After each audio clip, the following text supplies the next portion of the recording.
Good morning, everyone. Give you a minute to get your seats.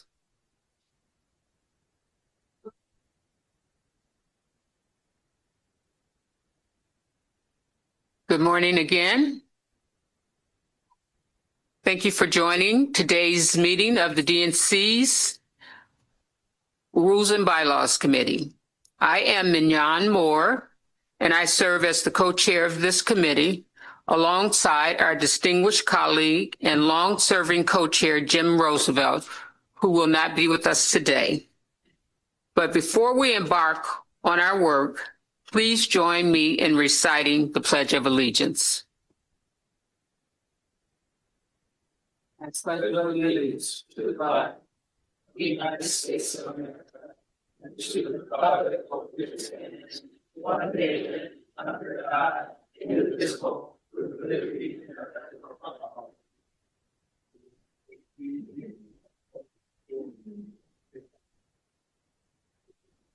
The next item on our agenda is to call the roll. As always, I do want to note for the record that this meeting is open to the public and will be live streamed today. Be sure to state your name and state before speaking for those listening remotely and for our court reporter. We're glad to be joined again by Helen McFadden, our parliamentarian. Helen, will you call the roll, please? Thank you, Madam Chair. Mr. Alex? Present. Ms. Andrews? Mr. Applebaum? Here. Ms. Blanco?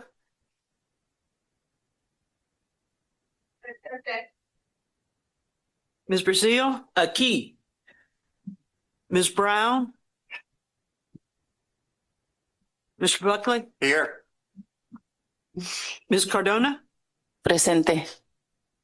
Mr. Carnahan? Here.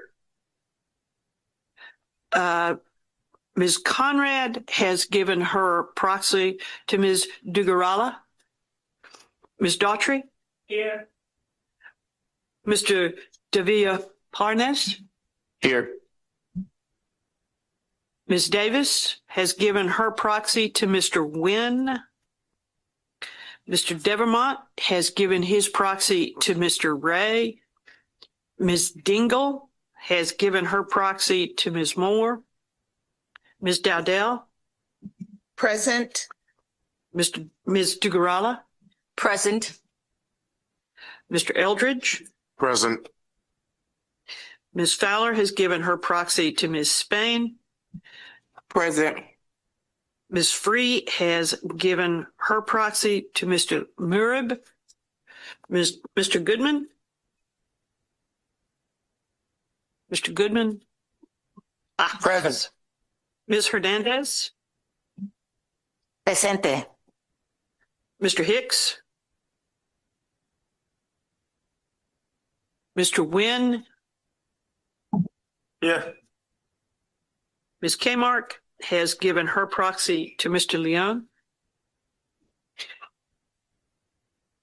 Mr. Cap? Here. Mr. Kerrigan? Here. Ms. Cleve? Here. Mr. Leon? Here. Ms. Lewis? Here. Ms. Lopez Franson? Presente. Mr. McDonald? Here.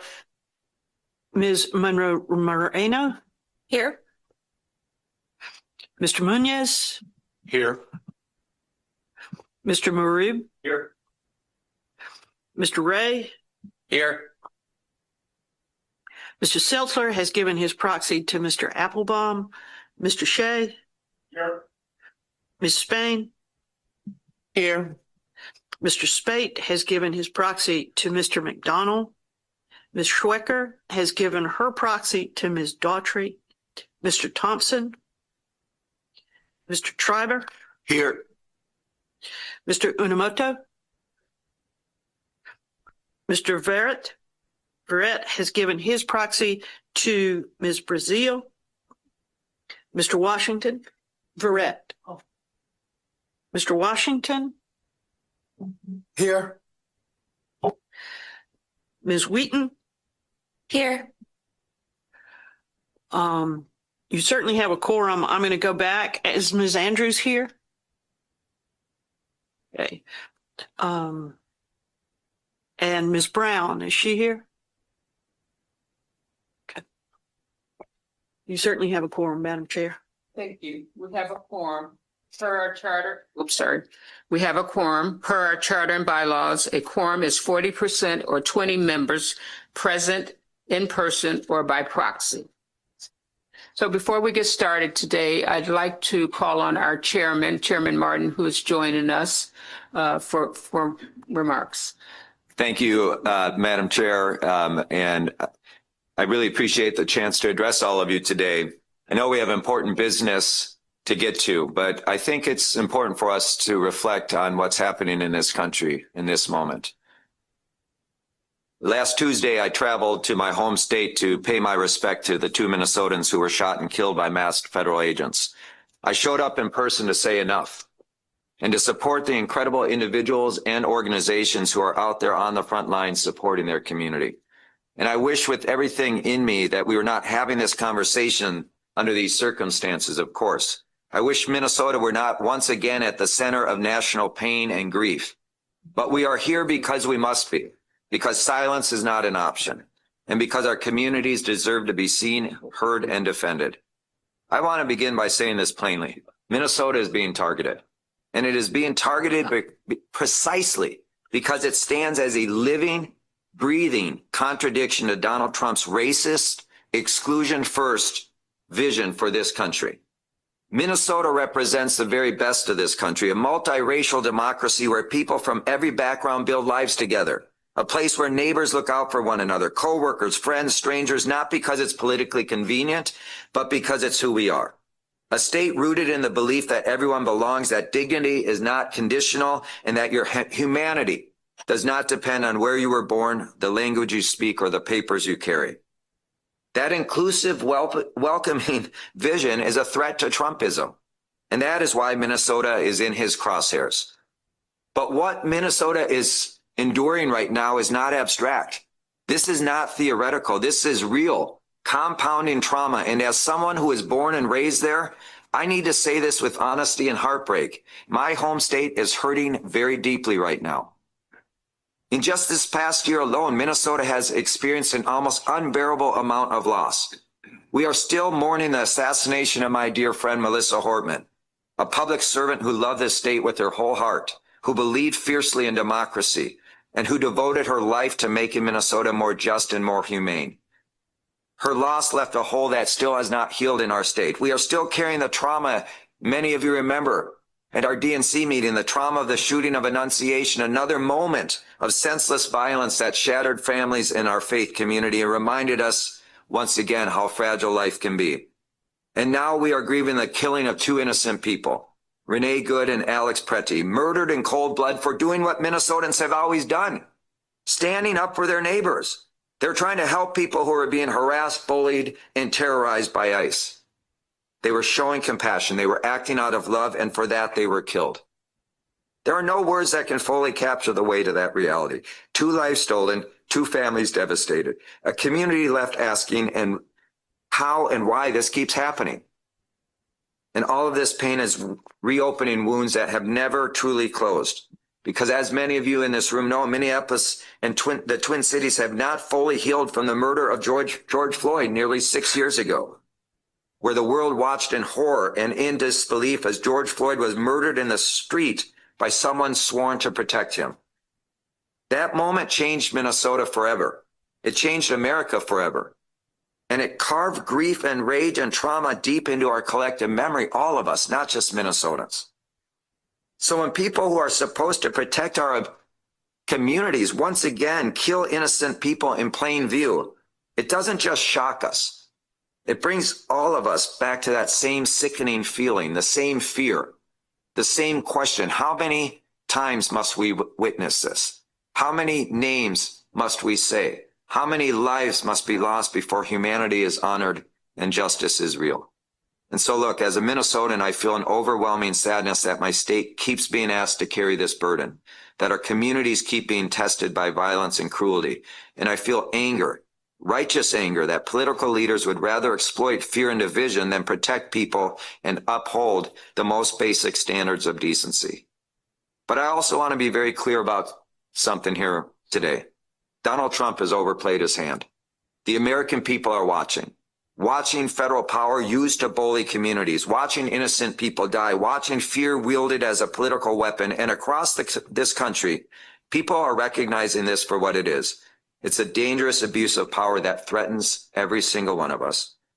But Minnesota has shown everyone how to respond. Even in this grief, even in this sadness, Minnesota is showing the country and the world how to stand up, how to resist, how to refuse to be broken. Minnesotans are organizing. They are protecting one another. They are demanding accountability, and they are choosing courage over fear, love over hate, solidarity over silence. But even as they mourn, they are working because they know that what is happening is wrong and because they believe something better is possible. There's a phrase many of us heard when we were growing up, words that have now taken on a new meaning in moments like this. When things feel overwhelming, when the world feels frightening, we're told to find the helpers. Because there are always helpers. Renee Good was a helper. Alex Pretty was a helper.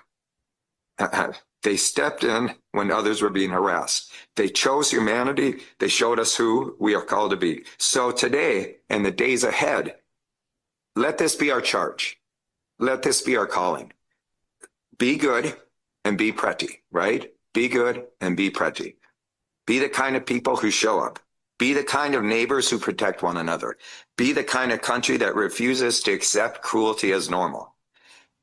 So today, of course, I always stand with Minnesota, with the families who are grieving, with the communities that are traumatized and exhausted. But look, we also stand with everyone in this nation who believes that our democracy must be inclusive, that our government must serve the people, and that no one should ever be killed for caring about their neighbors. Minnesota has endured so much, but this country has. And before I turn it over to someone to reflect on this, I want to say that this isn't just happening in Minnesota. We know what ICE is targeting Latino communities. This is where it started. Let me be very clear. Targeting Latino communities throughout this nation in places like Los Angeles and Chicago and so many communities throughout this nation who had to endure this first. And the reality is while we center our values in this conversation, let's never lose sight of the fact that there are communities who are being targeted because of the color of their skin. And what I said on the front end of this is the reason they're being targeted is because of the cruelty of this administration. If there's one word that can define what we're seeing right now, of course, it's unconstitutional. Of course, it's unprecedented. Most of us in this room have never seen anything like this. But the community that has borne the brunt of this, and you could see it in that picture, that five-year-old kid, it's immoral. So I wanted my good friend Melissa Lopez Franzen, who's from Minnesota, who's been on the front lines, of course, in community. And, I was able to go there for one day.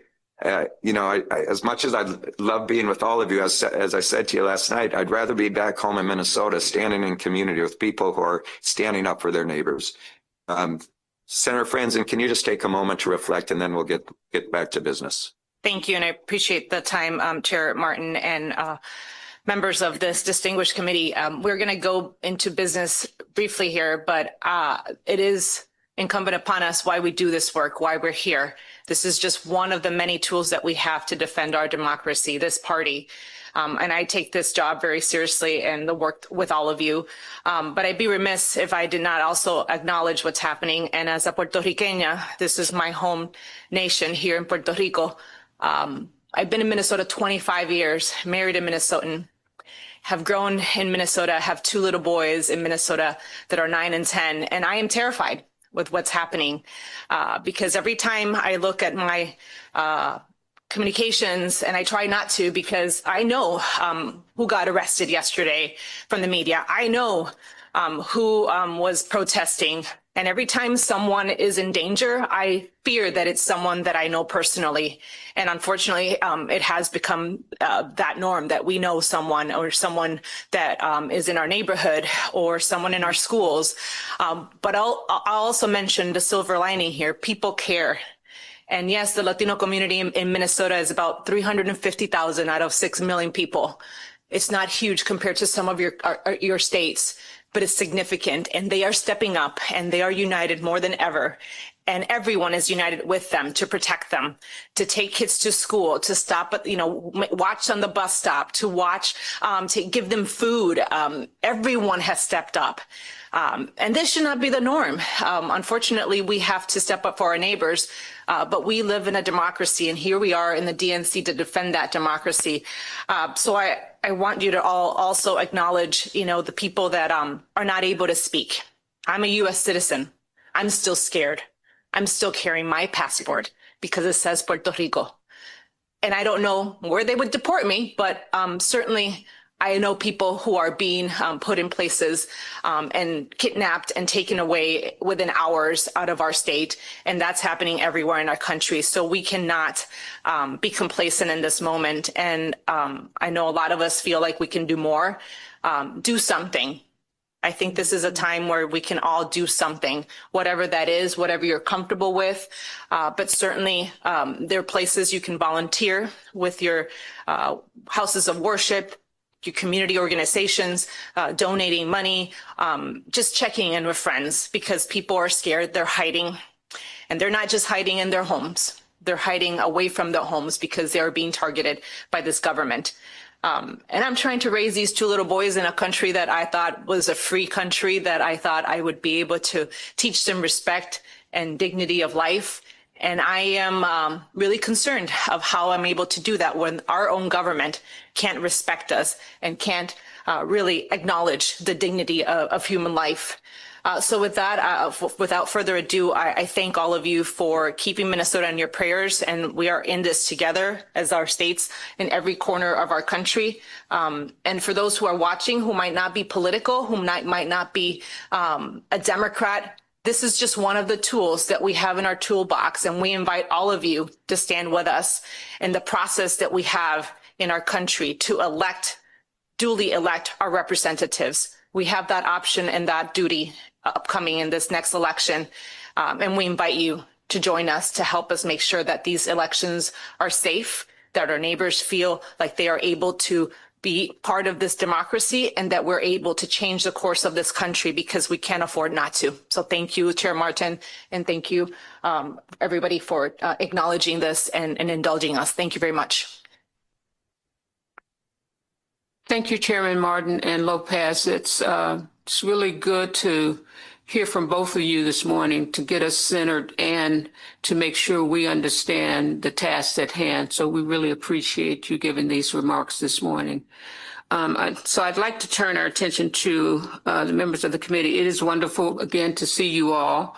This is our first meeting of what will be a momentous year for the committee, and I am very grateful that all of you are joining us here in San Juan. I'd like to take a moment to recognize our colleague on this committee and the chair of the Puerto Rico Democratic Party, Luis Davila Parnas. Can you please bring us some welcoming remarks? Yes. Thank you. Good morning, Democrats, and welcome to San Juan. Yes. So as chair of the Democratic Party of Puerto Rico and as a member of this committee, it is an honor to welcome all of you to our island. We are grateful that you are here, and we are proud to host this meeting. This committee carries a profound responsibility.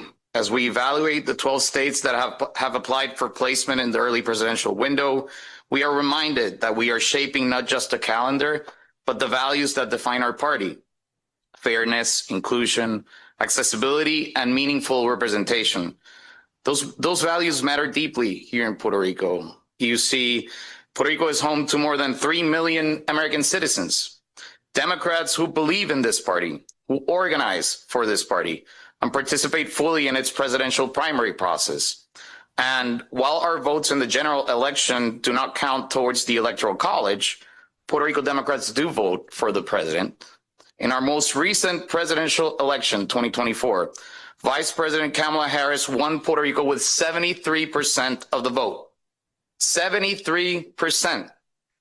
Now, I know there's been a lot of discussion recently on the 2030 census and the implications that it may have to the Electoral College. But imagine if it was the other way around. If 73% of the vote went for Donald Trump instead of Vice President Harris. We'd be drawing congressional maps right now. We'd be getting ready for 2028.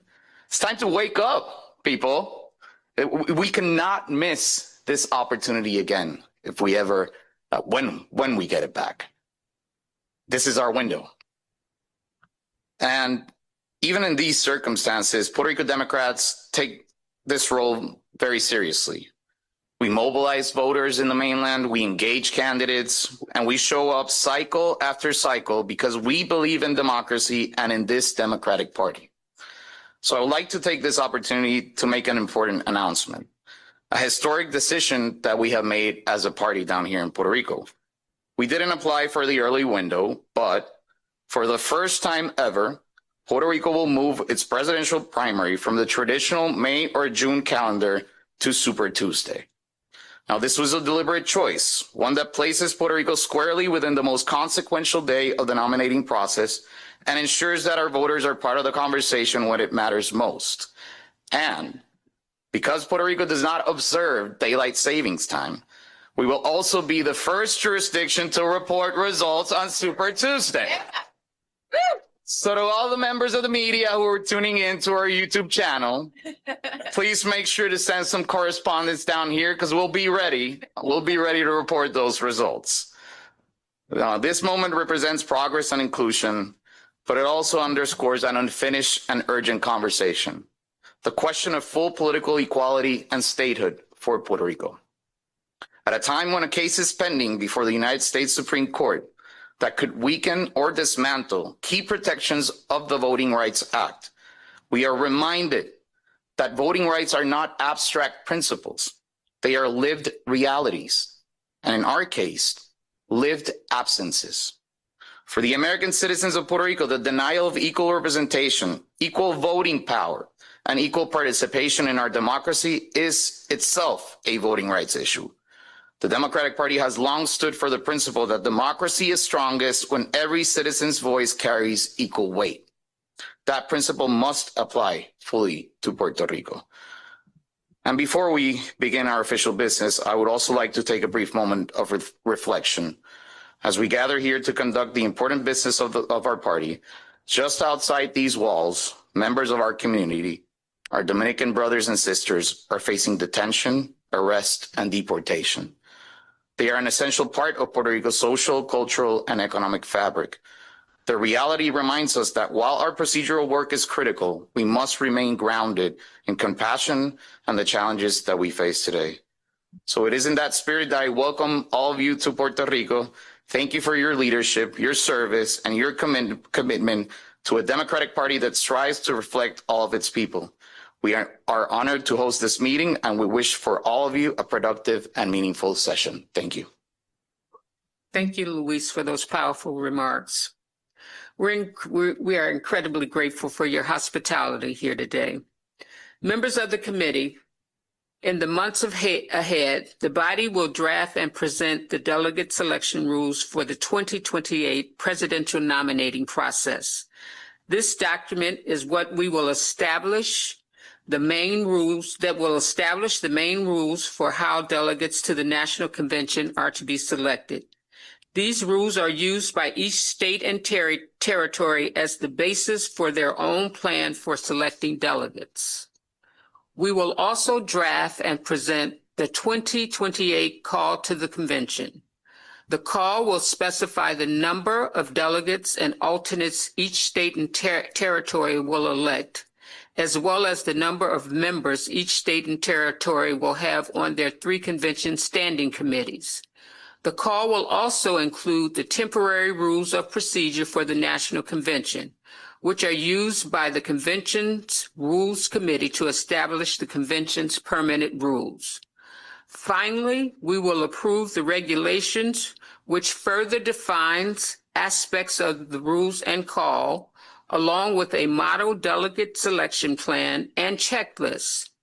The work ahead is significant, but I, along with co-chair Jim and Chairman Martin, appreciate the investment each of the members of this committee is willing to make for our party to go through this time and through this process and thoughtful discussion. And we do not take it lightly. I should stress that. Now for our meeting today, we will continue the work we began in October when the committee adopted the resolution on the principles and procedures for review of the 2028 Democratic Party presidential nominating calendar and request for proposal to hold pre-window nominating contests. These documents were grounded in our three pillars: rigorousness, efficiency, and fairness, reflecting the committee's fundamental goal to craft a calendar that produces the strongest possible Democratic nominee for president. I want to repeat that. The calendar that produces the strongest possible Democratic nominee for president.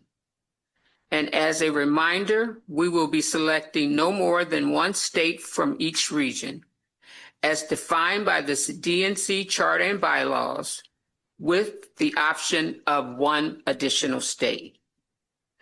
Now we will review submissions to the Rules and Bylaws Committee's request for proposal to hold a pre-window nominating contest. The Office of the Secretary and Party Affairs received 12 applications from state parties, which were included in the committee's 14-day notice and the booklet in front of you all today.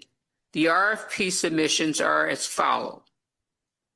Delaware and New Hampshire applied in the Eastern region. From the West, Midwest, Illinois, Iowa, and Michigan submitted applications. Georgia, North Carolina, South Carolina, Tennessee, and Virginia applied from the South. And finally, Nevada and New Mexico submitted applications in the Western region.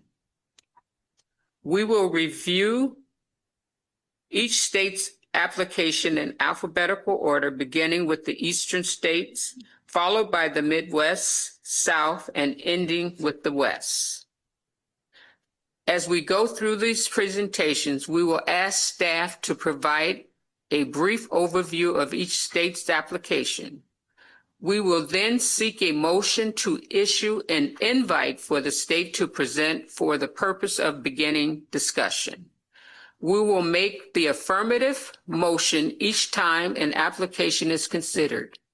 If you wish to vote against an application advancing in this process, you should vote no when the motion is made before the committee.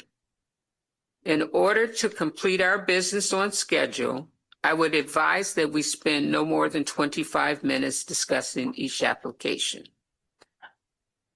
So we'll move to the east. The first state application before the committee is... Gary, I'm sorry. You have a question? Thank you, Madam Chair. One of our goals today is to decide which of the 12 states who have made application to be an early state will be asked to present to us at our next meeting. Whether it be some or all of them is yet to be decided. Regardless of which we decide, I'm sure we'll have questions of the presenters, and as a fundamental right of notice, I believe we should give them notice of what we're concerned about so that they may address them in their presentations at our next meeting. I would encourage the presenters to review the tape of this meeting so that the chair facilitate providing a transcript of proceedings and a listing of concerns so that they may address them and know what our concerns are in advance. Thank you. Thank you for that statement. I will recognize Sham from the Office of the Secretary and Party Affairs to provide an overview of Delaware's application. Thank you, Co-Chair. So beginning with Delaware, Delaware is in the Eastern region, and they're requesting to hold a state-run primary in the early window. In 2024, they had a base delegate count of 15. The Delaware State Code sets the date of their presidential primary for the first Tuesday in March in the year of an election, In order to change that date, legislation would need to be passed by both the House of Representatives and the Delaware Senate before being signed by the governor.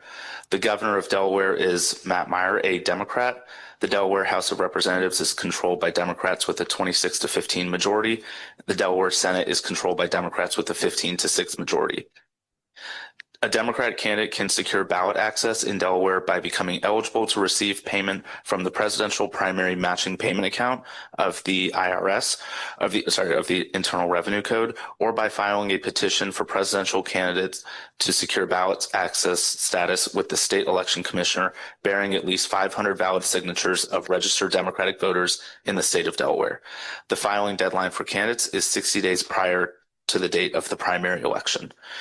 Participation in the primary in Delaware is closed to only registered Democrats, and the Delaware presidential primary is separate from the primary for other elected offices. Thank you, Sean. Members, is there a motion to continue consideration and extend an invite to the Delaware Democratic Party to present in person to this committee? So moved. So moved. Is there a second? Second.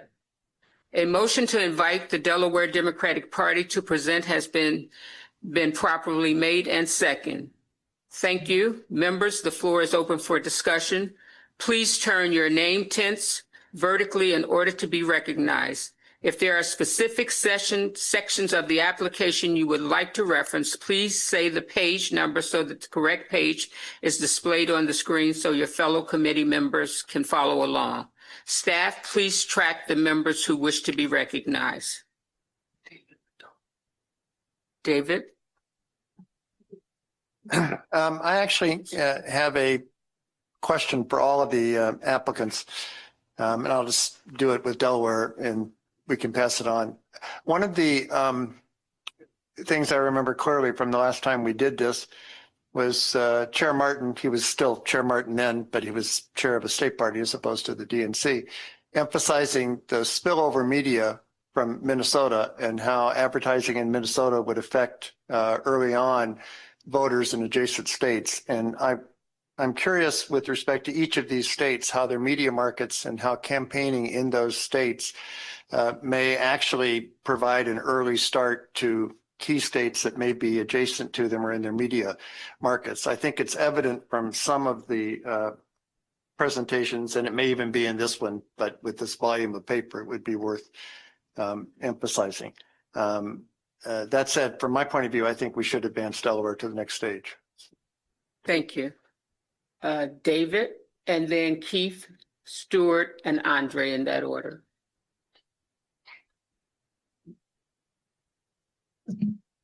Yes, thank you very much.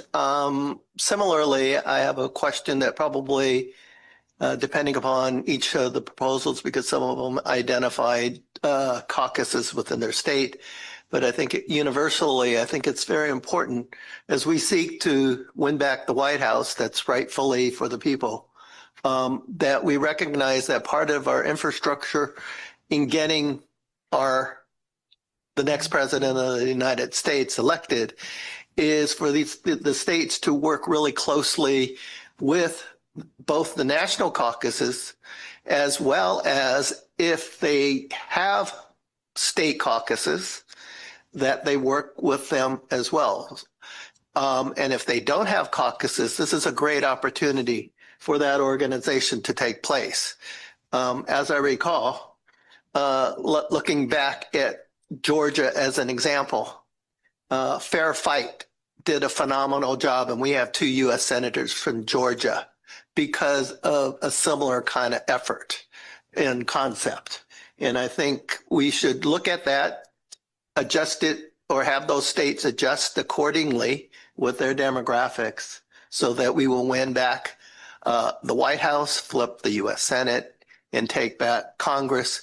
And my question then, therefore, is to articulate how, if they have caucuses, because some of them may have and didn't mention it in their proposal, if they don't, how they plan to establish them or some facsimile thereof, so that we as a party will, again, like I said, win back the White House win back the U.S. Senate and the House of Representatives.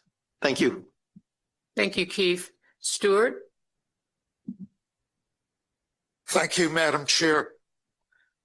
I would like to reiterate that the threshold question for me in all of these deliberations and for every state is how is it that including your state in the early window helps us with our ultimate objective of electing a Democratic president in 2028. We need to hear why it is important for that effort that your state be included among the early states. Thank you. Thank you, Stewart. That is a goal for sure.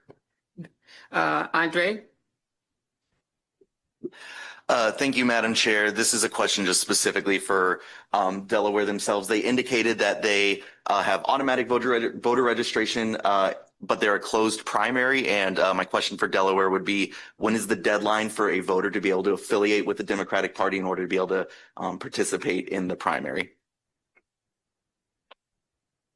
And that's the only question I have for them. Thank you. Is there any more discussion on Delaware?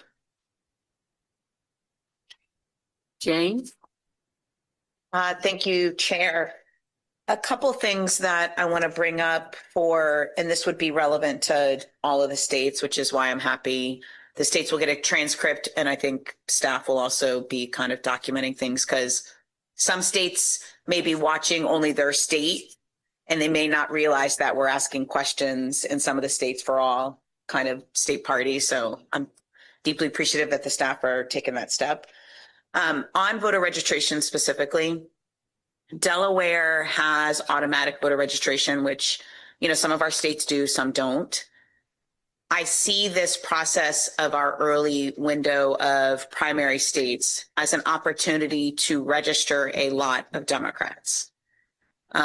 Maybe we're going to do a mix of some states that have automatic voter registration and some states that, that will be part of the presidential primary campaign to be registering voters and building up that long lasting infrastructure to elect Democrats up and down the ballot.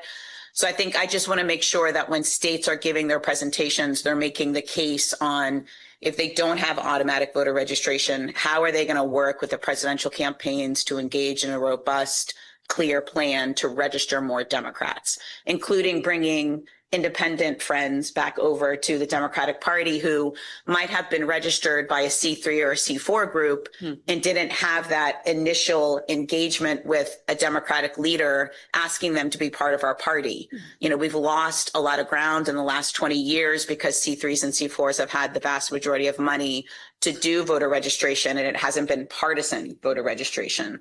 So this really gives us a great opportunity because there's going to be so much excitement around our candidates to engage in that. So that's one set. I think the second set that I want to make sure that our states are presenting to us is how is their state positioned and what are they going to do to make sure that all of the tens of millions of dollars that are going to be spent in their state as an early window state will help them win more down ballot races.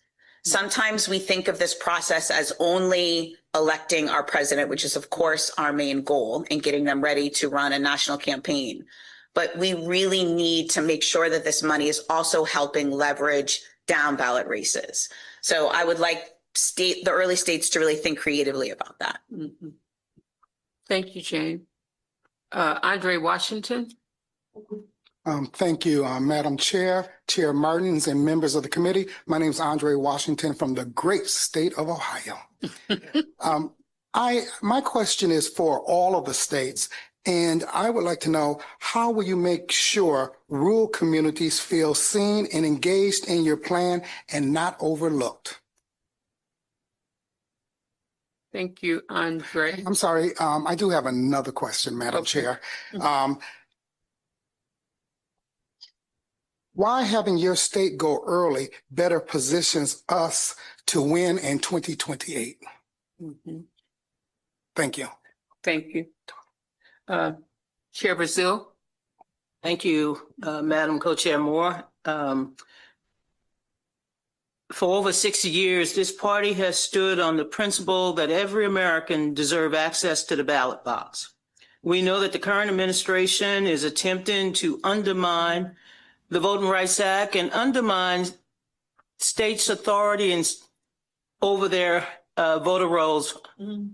I want to make sure that we address in all of the state plans, the applications, access to the ballot box. I know that Delaware has also, like many other states, been under assault from the Trump administration to turn over their state voter registration databases.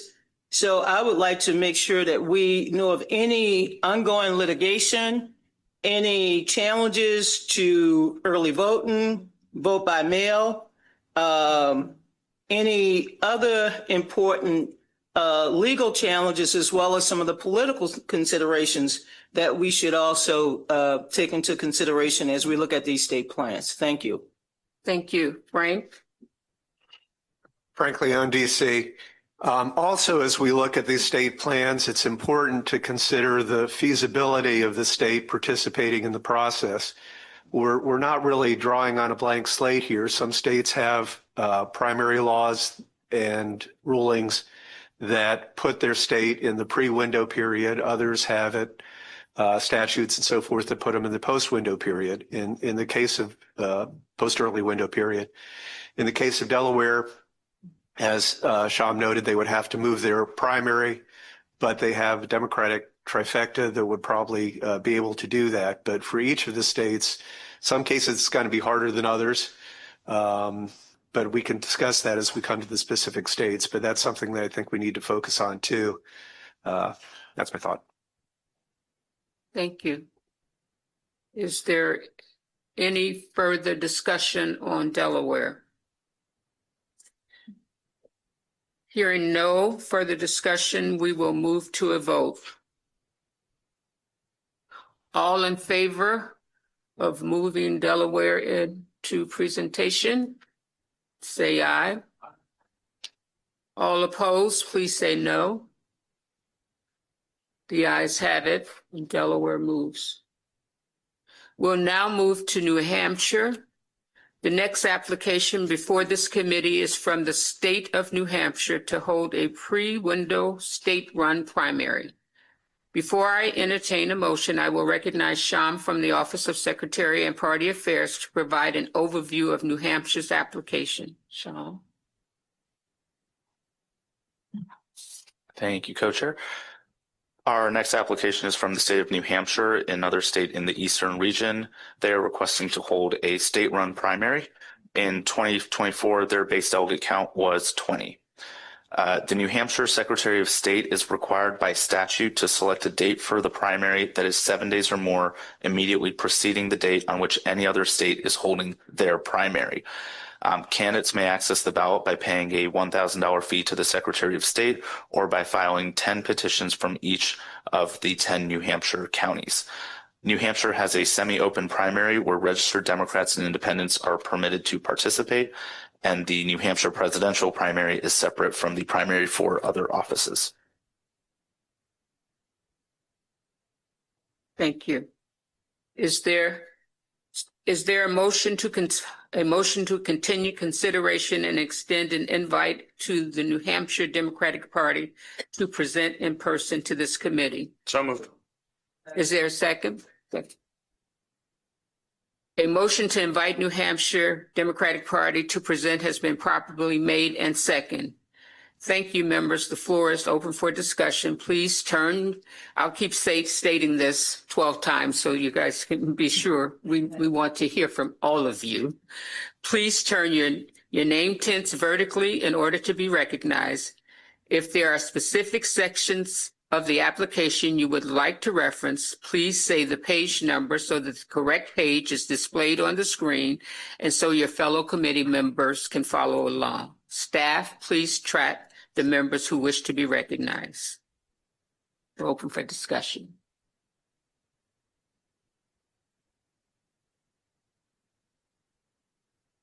David? Thank you, David McDonald, Washington.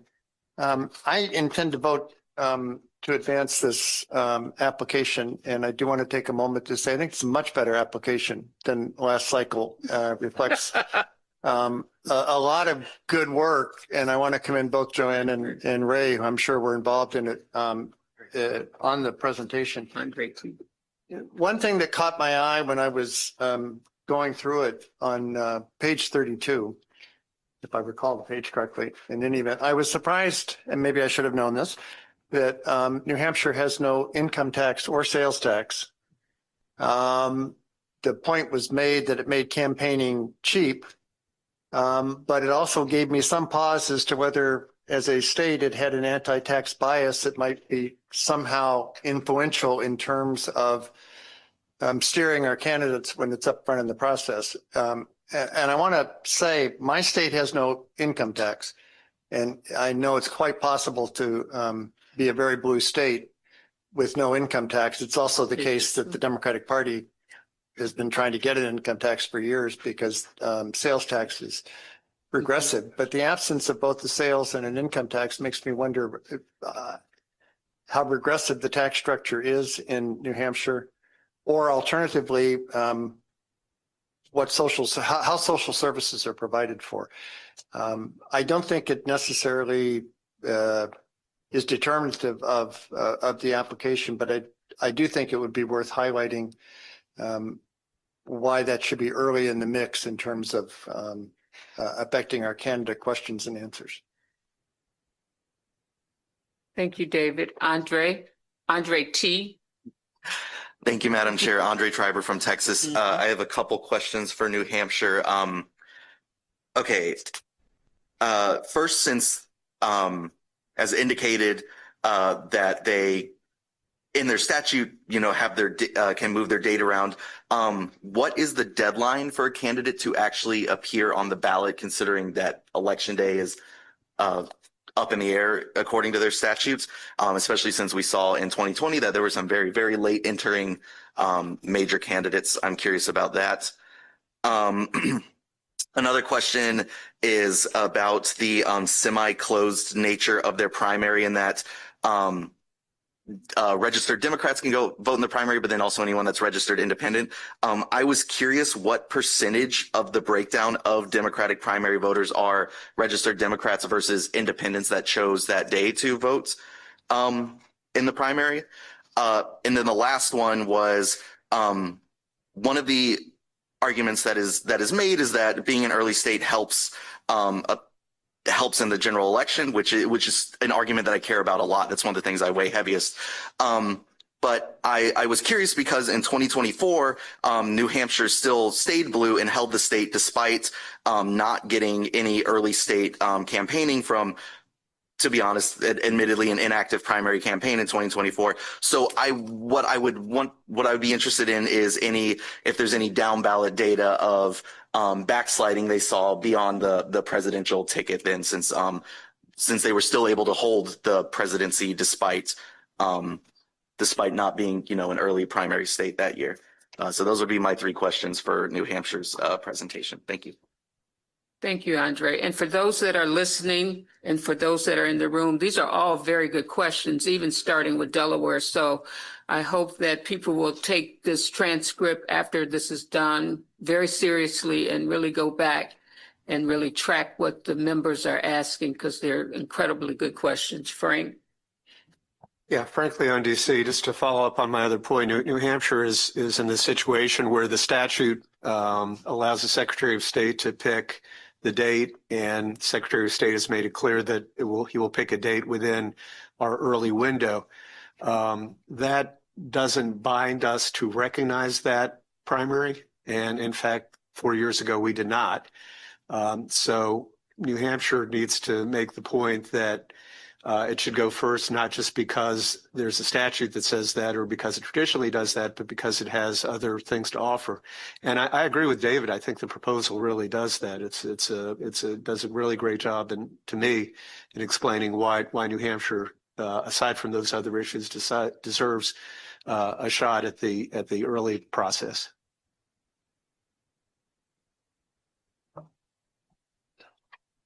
Donna? Thank you, Madam Co-Chair. First of all, I've been in New Hampshire more times than I care to tell anybody in my family because it's one of the coldest places to visit. But that's okay. Ray Buckley has always provided me with warm socks. My concern, of course, is I traveled to New Hampshire in October. I went to Leah Daughtry's alma mater, Dartmouth. New Hampshire has same-day voter registration. I believe in 2024, over 90,000 people registered to vote on election day. So my question for New Hampshire, of course, with such a great tradition in citizen participation, I would like to ensure that the same-day voter registration, which often give young people an opportunity to decide that this was the moment to register to vote. I would like to know the status of the same-day voter registration and if there are any attempts to try to remove it. Thank you. Thank you, Madam Chair. Is there any other questions, concerns about New Hampshire? Bishop Daughtry, I'm sorry. Thank you. I simply, well, first of all, thank you, Donna, for recognizing my alma mater. And I want to say to the people of to Ray, that the smartest thing you did in this application was on page 32, mentioning Dartmouth College, which I appreciate. And I want to echo Frank's comments because this is a really outstanding submission over last cycles. And I would encourage you to lean into the merits of New Hampshire's case apart from the Secretary of State's role in that any of our states can pass a statute to make it first. I'm happy to call Governor Hochul and say, let's let New York be first and we'd get that passed. And so we'd had warring statutes. So that's not your strongest argument. But I think the other arguments that you make, Stu is with me on this, right? The other arguments that you make are really rather more compelling, and I would lean into those as you make your presentation and make your case. Thank you, Bishop. Is there any more? Oh, Luis, and then Ms. Cardona. Thank you so much. So I really like this application. I think one of the most compelling arguments in the application is that New Hampshire actually forces Democratic candidates to engage independents in a meaningful way early in the process. So my question for the state party would be, what ideas or plans could they elaborate to maximize and leverage this skill or trait that comes with the primary in New Hampshire? And how can we translate that into general election success for battleground states at the general election? Thank you. Maria Cardona. So by the way, I agree. I think this is an excellent application, but what I'm going to say doesn't just apply to New Hampshire. I think it should apply to all of the states. But I thought about it because New Hampshire is touting, as it should, the ease of the media market. But at the same time, this could be counterintuitive. I think one of the things that we need to ask all the states is how are they going to approach the new media paradigm that we're in right now?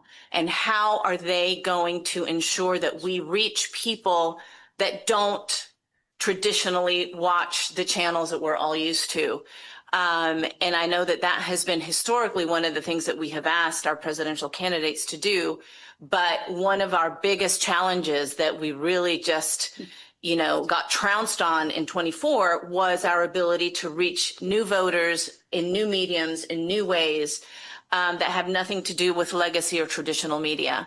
So I would ask not just New Hampshire, but every state that is asking for the approval to come into the early window, how are they going to approach that kind of challenge that faced us in 24?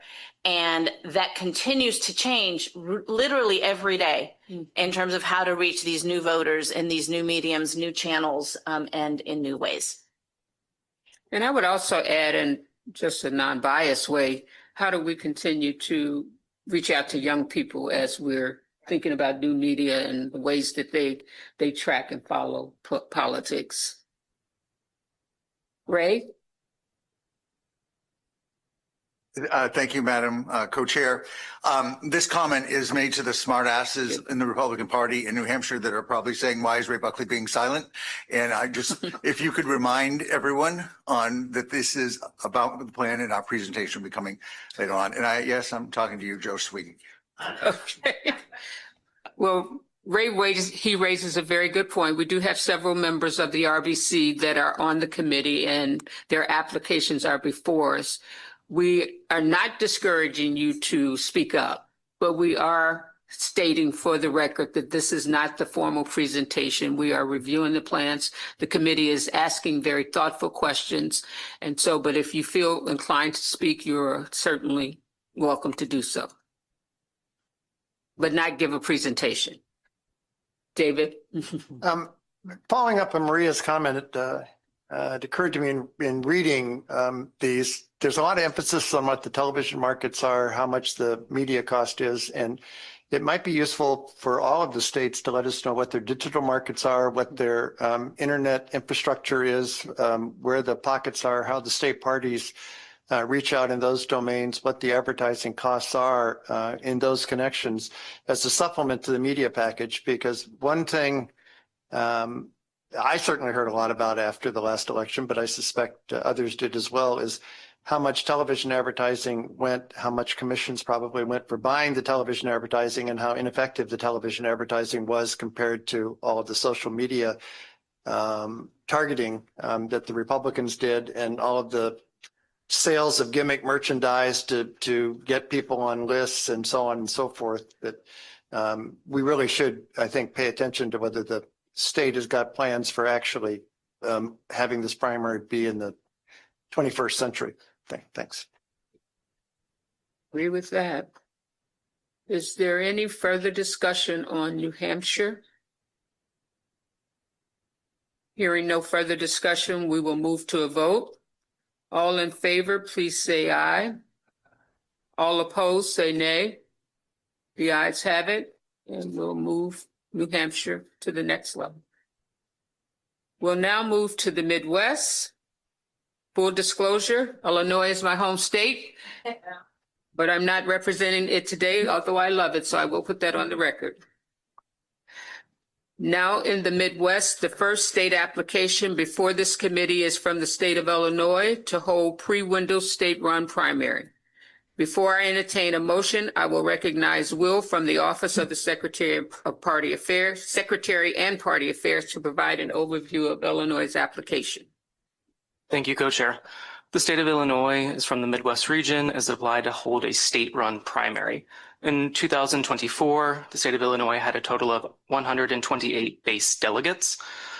The date selection in Illinois, the Illinois presidential primary date is established as the third Tuesday in March in the compiled statutes of Illinois Election Code. In order to change the date, the legislature would need to be passed by both houses in the General Assembly and signed by the governor. The governor of Illinois is J.B. Pritzker, a Democrat. The Illinois House of Representatives is controlled by Democrats with a 78-40 majority. The Senate of Illinois is controlled by Democrats with a 40-19 majority. The governor, the Speaker of the House, and President of the Illinois Senate have enclosed letters of support for making the legislative change. For ballot access, candidates are required to submit signatures of at least 3,000, but no more than 5,000 signatures of registered Democrats to the State Board of Elections. Illinois is a closed primary to Democrats. Illinois elects their district level delegates on the primary ballot. The Illinois presidential primary is held concurrently with the U.S. House and U.S. Senate primary. Thank you, Will. Members, is there a motion to consideration and extend an invite to the Illinois Democratic Party to present in person to this committee? So moved. Is there a second? A motion to invite the Illinois Democratic Party to present has been properly made and second. So we're open for discussion. Please state your name, table tense, so you can be recognized. I see Russ, I see Frank, and I see, who do I see? Crystal.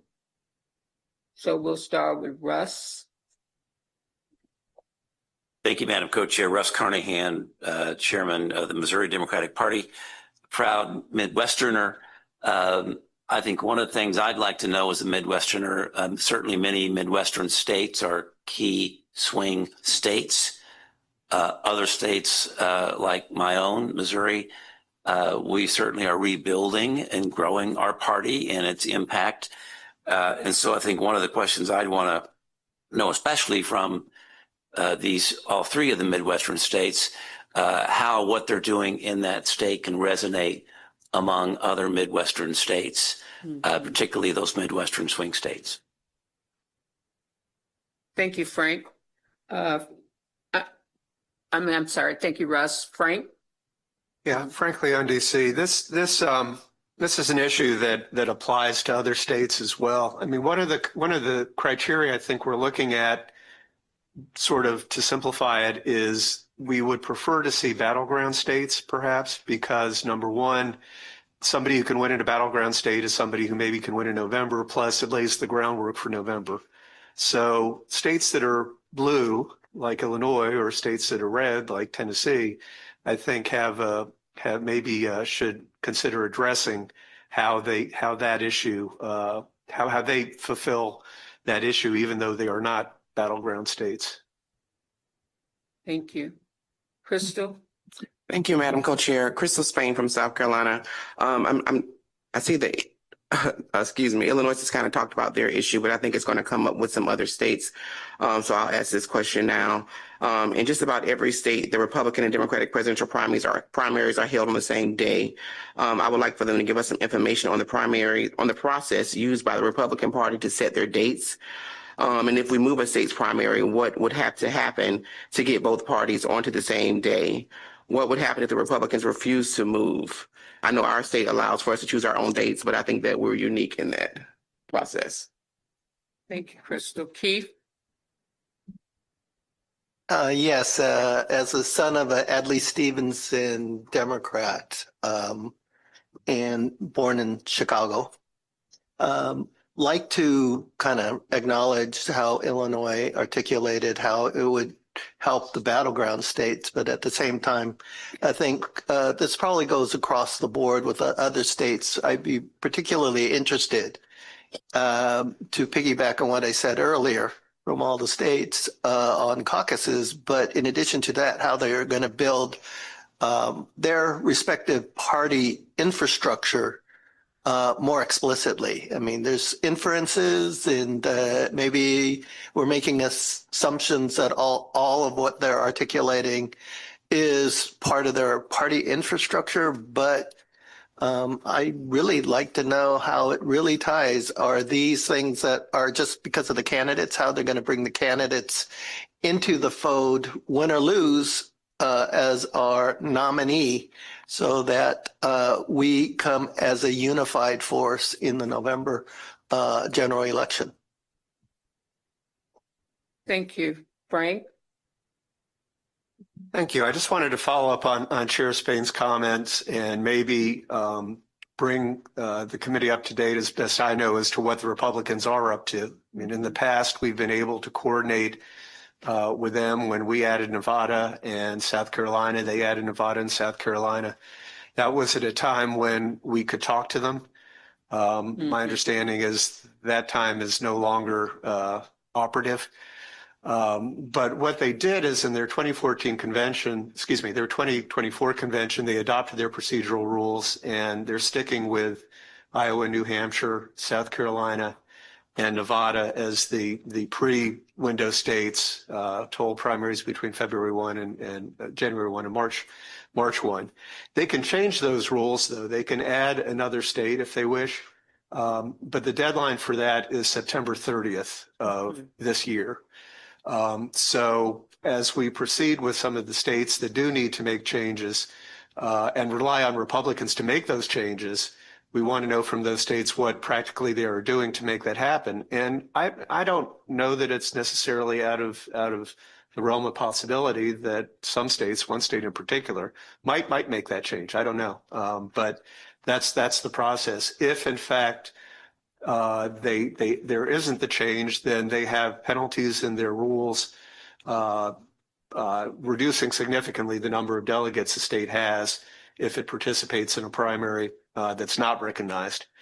So really looking at getting our ducks in a row by the end of September, so the Republican Party has an opportunity to participate if they want to, is a consideration. In Georgia last time, just to jump ahead, we invited Georgia to participate early. The Georgia Secretary of State refused to do that, but by that point, the deadline had already passed. So participating in the presidential primary for Georgia Republicans would have meant costing them a number of delegates, and maybe that's one reason why they didn't do it. So that's just some background to keep in mind. That's very helpful. Thank you, Frank. Mike? Kat? Thank you, Madam Chair.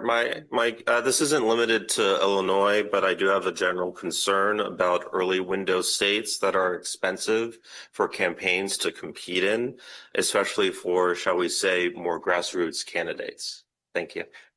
Thank you.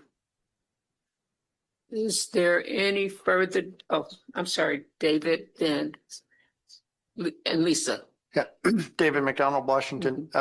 This comment and question actually applies to any of our applicants who have have double-digit electoral votes, which is we make a trade-off if we put one of those states up front. It is both more expensive, it is less retail campaigning, and historically we have tried to emphasize person-to-person contact as much as possible by using small states up front to get a read on the candidates. To the extent that it's a larger state applying, I would be interested in hearing how they intend to promote at least some retail communication between candidates and voters, some one-on-one contacts. And if you're in a region where there are multiple large states applying, why in that context, if we're going to do a large state, your state is more conducive to retail and engagement with the candidates and infrastructure building than the other large states in that region. Thank you, David. Lisa Hernandez. Thank you, Madam Chair. I just want to relay an appreciation for this discussion, being new to this. The questions that have been so far set out is helpful. I do want to highlight one area that I really believe strongly that we really do have to take a look at, and Illinois is doing it, and I appreciate Ms. Donna Brazil's recommendation there, and it's the voters' rights. I don't know, I mean, we are taking it seriously, but I do want to highlight that states do take a hard look at how we can protect our rights at a state level. We are certainly looking at how we can do it in a constitutional way. So that I appreciate the opportunity. Thank you. Andre T. Thank you, Madam Chair. Andre from Texas. I did have one question for Illinois, and that is at the part where they, I guess it's page 87, but I don't think it necessarily needs to be referenced, discussing the timing of how election results are reported. I did get a little bit of scary 2020 reporting flashbacks when I read this section, and which is specifically, it says for most elections, the Board of Elections will post provisional results about a week from Election Day, but other elections of consequences can be called night of by AP. I know that can actually be totally standard and normal, but I was hoping for a little more detail for them because being in the early states, especially when so much matters about who can, claim what coming out of a state, I would just like a little more detail over that. Just results reporting to make sure we wouldn't be kind of dealing with a situation where if they went early, we were unresolved for a substantial period of time, kind of like, again, what occurred in 2020. So that would be my question for them. Thank you so much.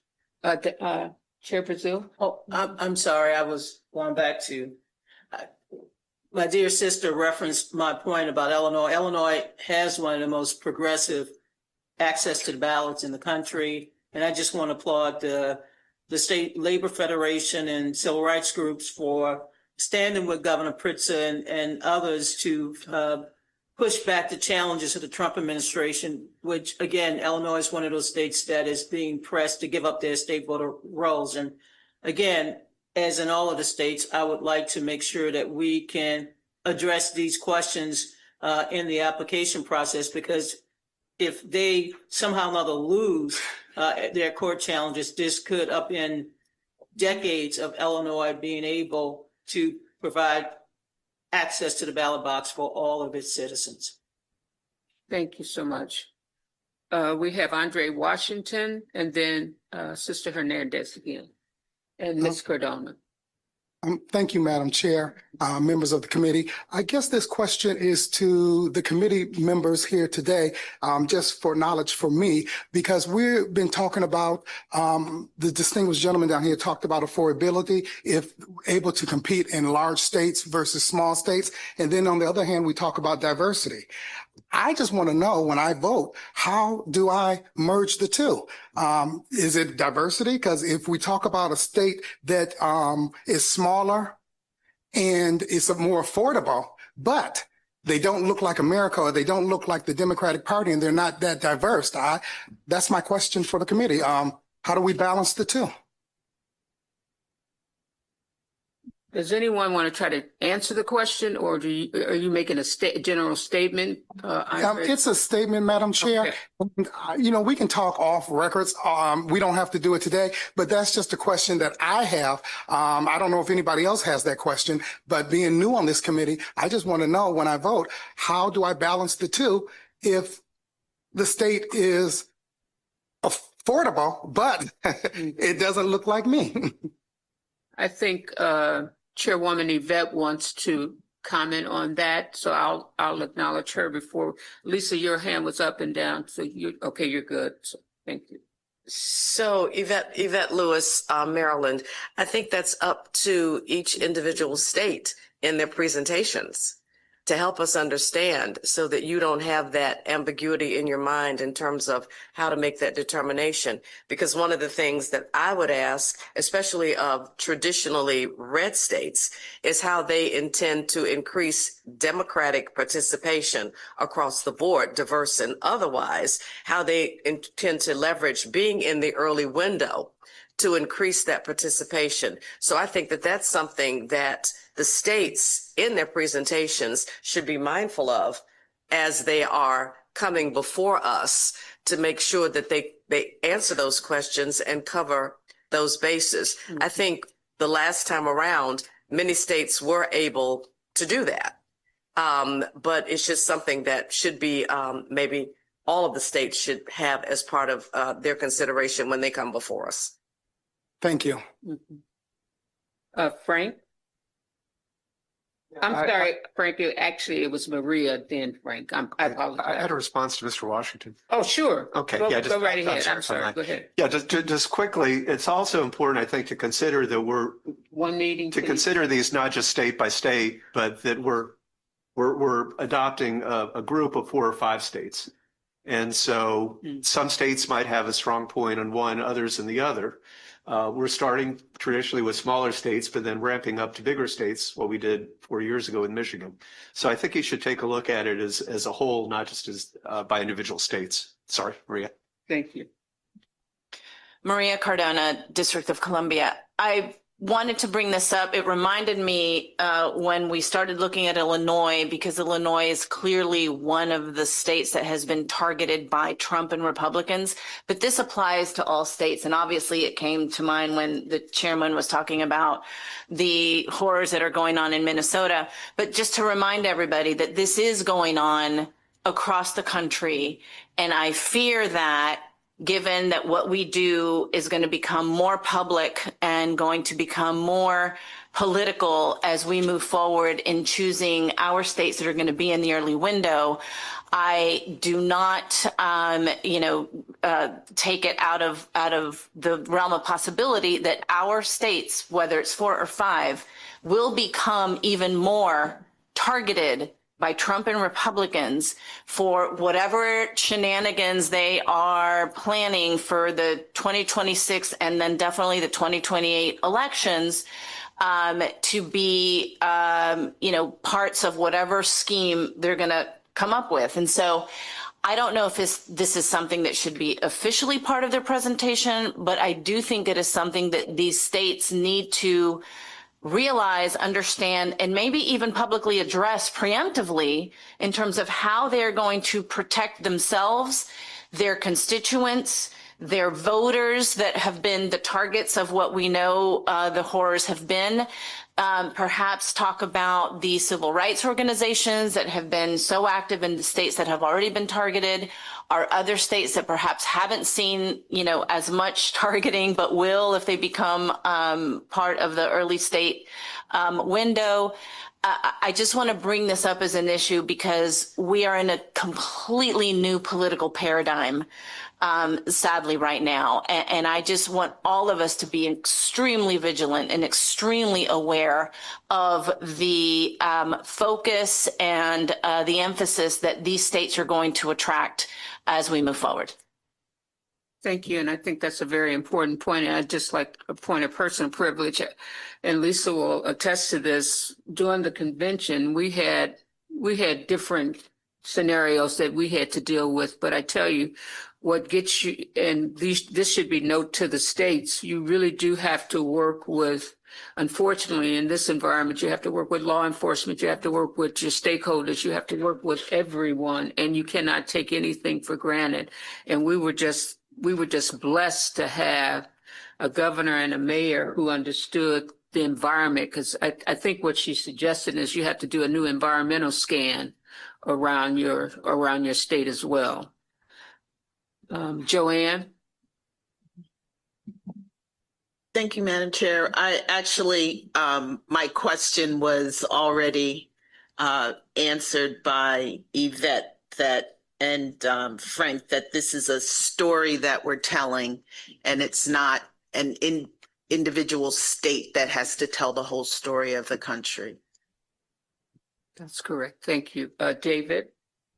I agree that we need to look at the mix of the states we put up front in terms of diversity. But Andre, I just want to make it clear, a number of the small states are actually pretty diverse. It doesn't, just because it's a small state does not mean it isn't diverse. Nevada, New Mexico, Delaware is pretty diverse, and New Hampshire is emphasizing that its diversity is increasing as population moves in. The diverse population is growing faster. So it's just something that you have to keep in the mix. Plus, we have to remember that diversity also applies kind of philosophically in voter strength and economically, as well as we put this together. It is an important consideration, and it's one of the difficult choices that we end up having to make, but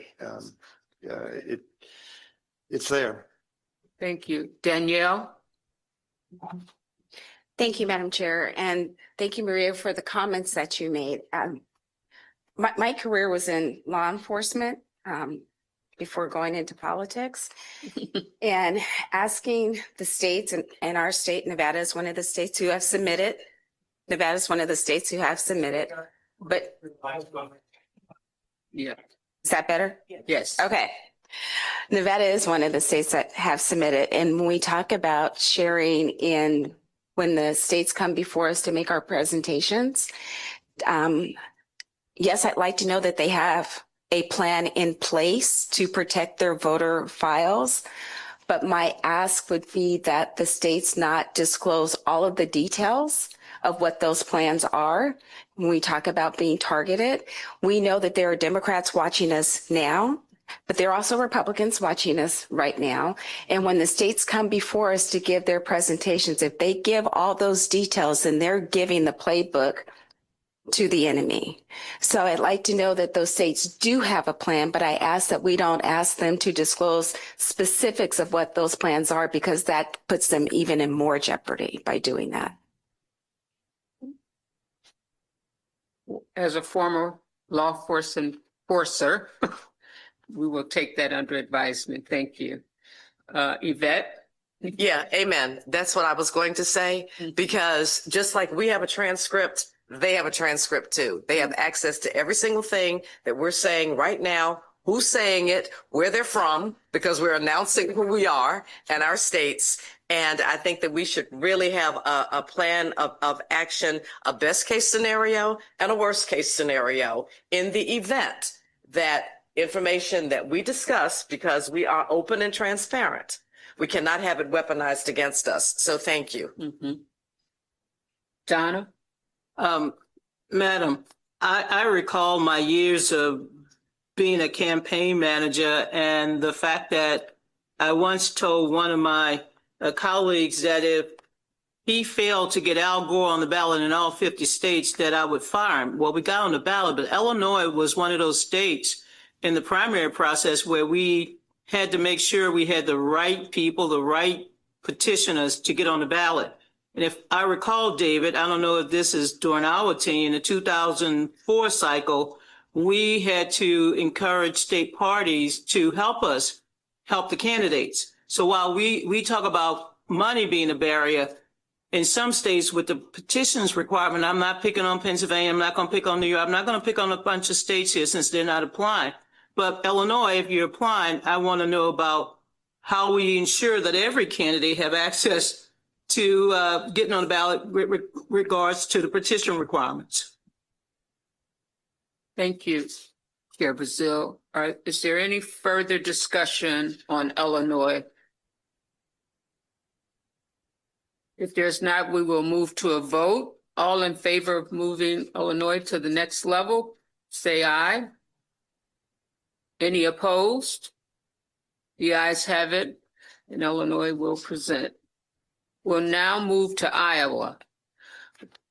We will consider an application from the state of Iowa to hold a pre-window party-run caucus. Before I entertain a motion, I will recognize Will from the Office of Secretary and Party Affairs to provide an overview of the Iowa application. Will? Thank you, Co-Chair. Iowa is from the Midwest region and again has applied to hold a party-run caucus. In 2024, their base delegate count was 35. Iowa state law requires that delegates to county conventions and party members shall be elected at precinct caucuses no later than the fourth Monday in February of each even-numbered year. The date must be at least 8 days prior to the earliest first step in any other state or territory. The State Central Committee has the freedom to determine additional specificities. In 2024, these precinct-level caucuses elected unbound delegates to county conventions who were then bound by the results of mail-in expression of presidential preference that was counted on Super Tuesday. In 2024, the State Central Committee did formally vote to place names on preference cards for ballot access. In the event that names are printed on preference cards, the Iowa Democratic Party has indicated that they will take an expansive view and err on the side of access for candidates. There is no fee for candidates and no cost for caucus goers to express their preference for a candidate. The caucuses are closed to registered Democratic voters. However, voters may update their registration at the caucus. In their application, the Iowa Democratic Party is committed to a process that does not require their precinct chairs to do extensive math, nor will they ask the use of any kind of mobile app for their reporting of their results. They have proposed to use satellite or telecaucuses, mail-in preference cards, and absentee windows. They plan to provide a menu of options for the RBC to consider when seeking approval for their delegate selection plan. Thank you, Will.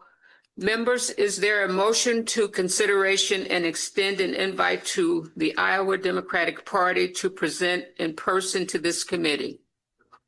Is there a second? A motion to invite Iowa Democratic Party to present has been properly made and second. Thank you. Thank you, members. The floor is open for discussion. Please turn your table tents up vertically in order to be recognized. If there are specific sections of the application you would like to reference, please say the page number so the correct page is displayed on the screen so your fellow committee members can follow along. Staff, please track the members who wish to be recognized. We're open for discussion. Cristobal? Cristobal Alex, Washington, D.C. Thank you, Madam Chairwoman. My question is for all the states, but especially those like Iowa. And I want to go back for a minute to our chairman's very compelling opening remarks. The violence that ICE has inflicted on our communities is horrifying. Trump and his enablers have declared war on Latinos, on people of color, on immigrants. Families are being ripped apart. Military forces with masks are kidnapping children, like a 5-year-old in kindergarten, and using them as bait to seize their parents. They are breaking into homes now without warrants, and people are dying on the streets in front of our very own eyes, and then our government is lying to us about it. We know what's at stake for the country in this next presidential election. And my question for Iowa and all the states is, how do we ensure that our communities that MAGA has declared war on are the very communities that have their voices heard loud and clear, so that our next president fully understands those communities and represents those communities? Thank you. Thank you. Michael Catt. Thank you, Madam Chair. Michael Capp, California. Iowa argued that because the 2024 Democratic Convention held a virtual vote for Vice President Harris, a virtual caucus option should now be acceptable. I'd like Iowa in their presentation to address what I feel is a fundamental difference between a convention vote with a known finite universe of credentialed voters and a caucus process involving an open and undefined universe of potential participants. Thank you, Madam Chair. Thank you. Frank. Yeah, frankly, on DC, I attended the Iowa caucuses, as many of you did, in 2020, and the Nevada caucuses, and frankly, 20 years of caucuses in Virginia. And I'm not a big fan of caucuses, to be honest. There's a lot of complexity, but nevertheless, understand Iowa's situation. The Iowa proposal on page 154 says that they're going to provide a menu of options. And what I'd like to see is a specific proposal, Iowa's best shot at it, and then we can evaluate that. We spent a lot of time going back and forth with Iowa 8 years ago. The DNC certainly raised some issues that caused some problems.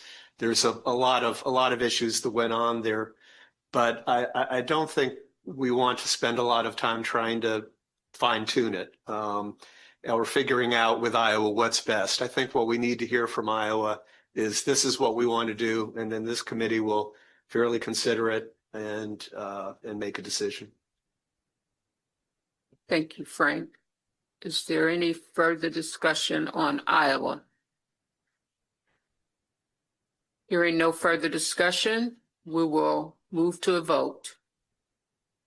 All in favor of moving Iowa forward, say aye. Aye. Any opposed? The ayes have it. So we will move Iowa forward. We'll now move to Michigan. The final state application from the Midwest is the state of Michigan. The state has requested to hold a pre-window state-run primary. Before I entertain a motion, I will recognize Will from the Office of the Secretary and Party Affairs to provide an overview of the Michigan application. Will you present, please? Thank you, Co-Chair. The state of Michigan is from the Midwest region and has applied to hold a state-run primary. In 2024, their total base delegate count was 102. The date of Michigan's statewide presidential primary election is set by Michigan election law, which prescribes the date as the fourth Tuesday of February of the presidential election year. Under the statute, the presidential primary for 2028 will be held on Tuesday, February 22nd, 2028. A change to Michigan's statewide presidential primary date would need to be passed by both the House of Representatives and Senate in Michigan, and then signed by the governor. The governor of Michigan is Gretchen Whitmer, a Democrat. The Michigan House of Representatives is controlled by Republicans with a 58 to 52 seat majority. The Michigan Senate is controlled by Democrats with a 19 to 18 seat majority. For ballot access, the presidential primary in Michigan is limited to eligible candidates who affiliate with the two major political parties. The Secretary of State issues a list of the individuals generally advocated by the national news media to be potential candidates for each major political party's nomination. And then the state chairperson of each party files a list of individuals whom they consider to be prominent presidential candidates for that respective political party. Candidates who are identified on either list who wish to participate in Michigan's presidential primary are not required to do anything further to secure a place on the ballot. There is no cost associated with this process for candidates. For individuals who are not listed on a potential presidential candidate by the Secretary of State or a state party chairperson, they must file a nominating petition with the Secretary of State. The number of valid signatures for 2024 was 14,020, and for 2028 is anticipated to be 13,682. Voter registration is not by party in Michigan, and any Michigan registered voter may participate in their presidential primary. Voters select a ballot style, such as the Republican ballot or a Democratic ballot. This requirement only applies to presidential primaries. Thank you, Will. Members, is there a motion to continue consideration and extend an invite to the Michigan Democratic Party? So moved. Oh, great. Is there a second? We're now open for discussion. Please put your table tents up. And I think Barry has had his tent up for a second. Thank you. Real quickly, I am biased since I'm Barry Goodman from Michigan. What we like about Michigan is that it is the most diverse battleground state in the country. It's clearly purple. It went for Trump. It went for Trump against Trump. Now it went again for Trump. The state we won the perfecta back in 22. And one problem that we have here that we've created is that we went to the legislature last time when we were an early state and passed a law that moved up our primary to the fourth Tuesday, I believe, in February. This year, or on 28, it would be February 22nd. We don't have control now of our legislature. It would almost be impossible for us to go to, and the Republicans would not help us move it out of this early window. So we're in the early window, whether, those who like it or not. So it's important to consider that. What we did do that everybody should know when we had our trifecta is we passed no reason absentee ballot, in-person early voting, same day voter registration. Everything that anybody would dream of to have fair elections, we passed. Jocelyn Benson, our Secretary of State, who's hopefully going to be the next governor, has already filed suit against Trump to stop his attempt to get data on the elections from the past. So we stepped up and done that. I just think that Michigan is ripe to, again, be an early state, whether we have that date set, but even if we didn't, we should move it. We would have moved it up or tried to move it up to have it happen. But we have that window. We're part of it. The Republicans can't change it. I really believe that Michigan is perfect for an early state. Stuart will tell you that if there's a union state in the country that supports the election, it's Michigan. I think the UAW came out of Michigan and Madam Chair, point of order. Yeah. So I really think we should move forward with Michigan and in the presentation. I welcome any questions that Andre has.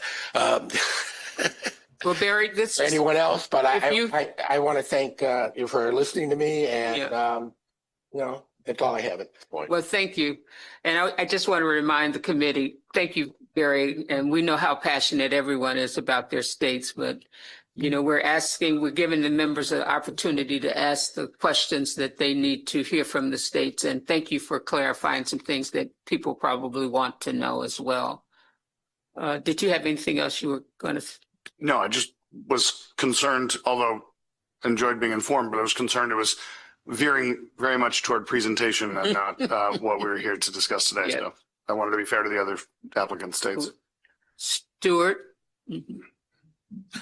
I would just note that we've heard the argument before, and we've dealt with it in previous iterations of this committee, that that a state may be required by state law to hold their process at a certain time, but the committee has consistently ignored what it is that the state law may have required at that time. So that is not a novel argument for us that the legislature is not going to be making a change.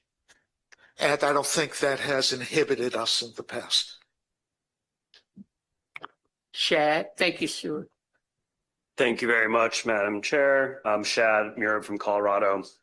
The question I have for Michigan, but also other states, and we'll have this comment in future states' packages, is about the fragmented media market situation that Michigan currently enjoys or doesn't in terms of a candidate based on the need to spend a large amount of money on a pretty fragmented and expensive media market. I worry about a state like Michigan, and perhaps I'm naive about the costs associated with a primary relative to a general, but it being such an expensive and fragmented market without much spillover into other states feels like a situation where it'd be incredibly costly for candidates, perhaps prohibiting them from a diversity of investments across the country, or depleting resources for future contests.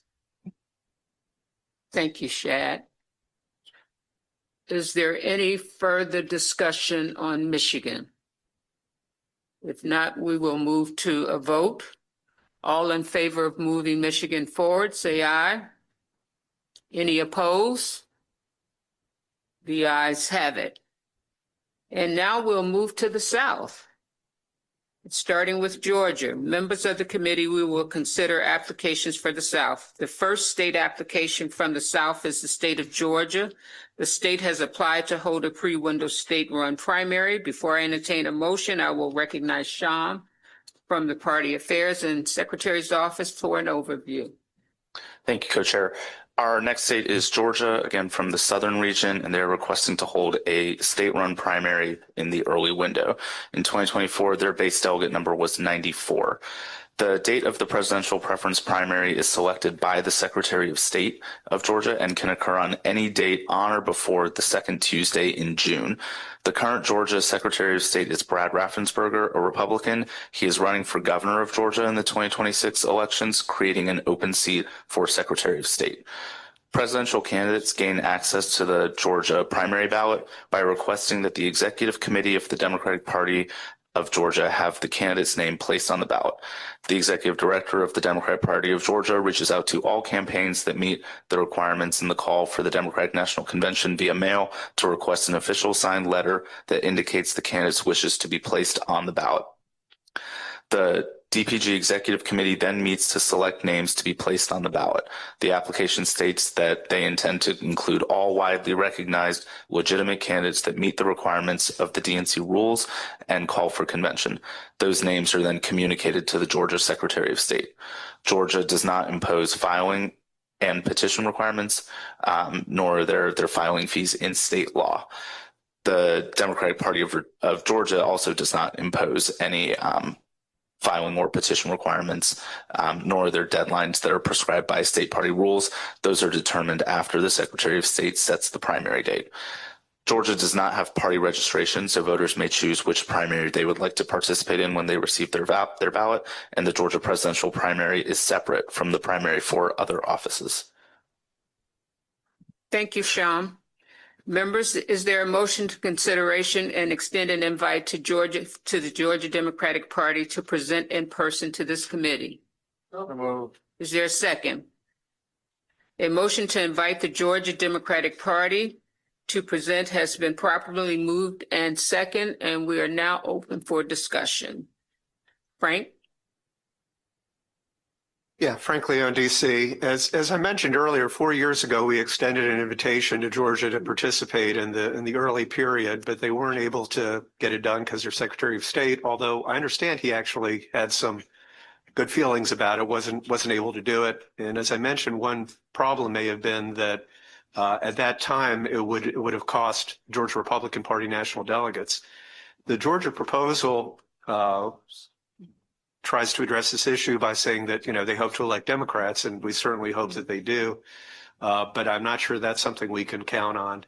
The problem is that there's a new Secretary of State who will be elected in November 2026, and so they suggest having discussions with him thereafter in December of 2026 or January of 2027.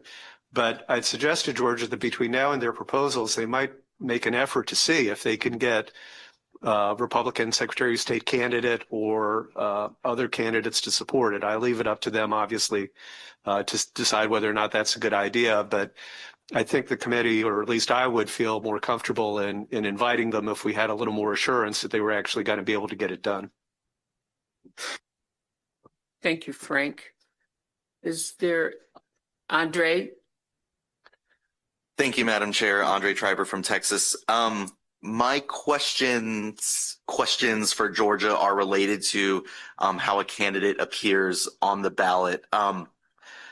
This is, I think, maybe of all the states that bid, the most subjective way to get on a ballot.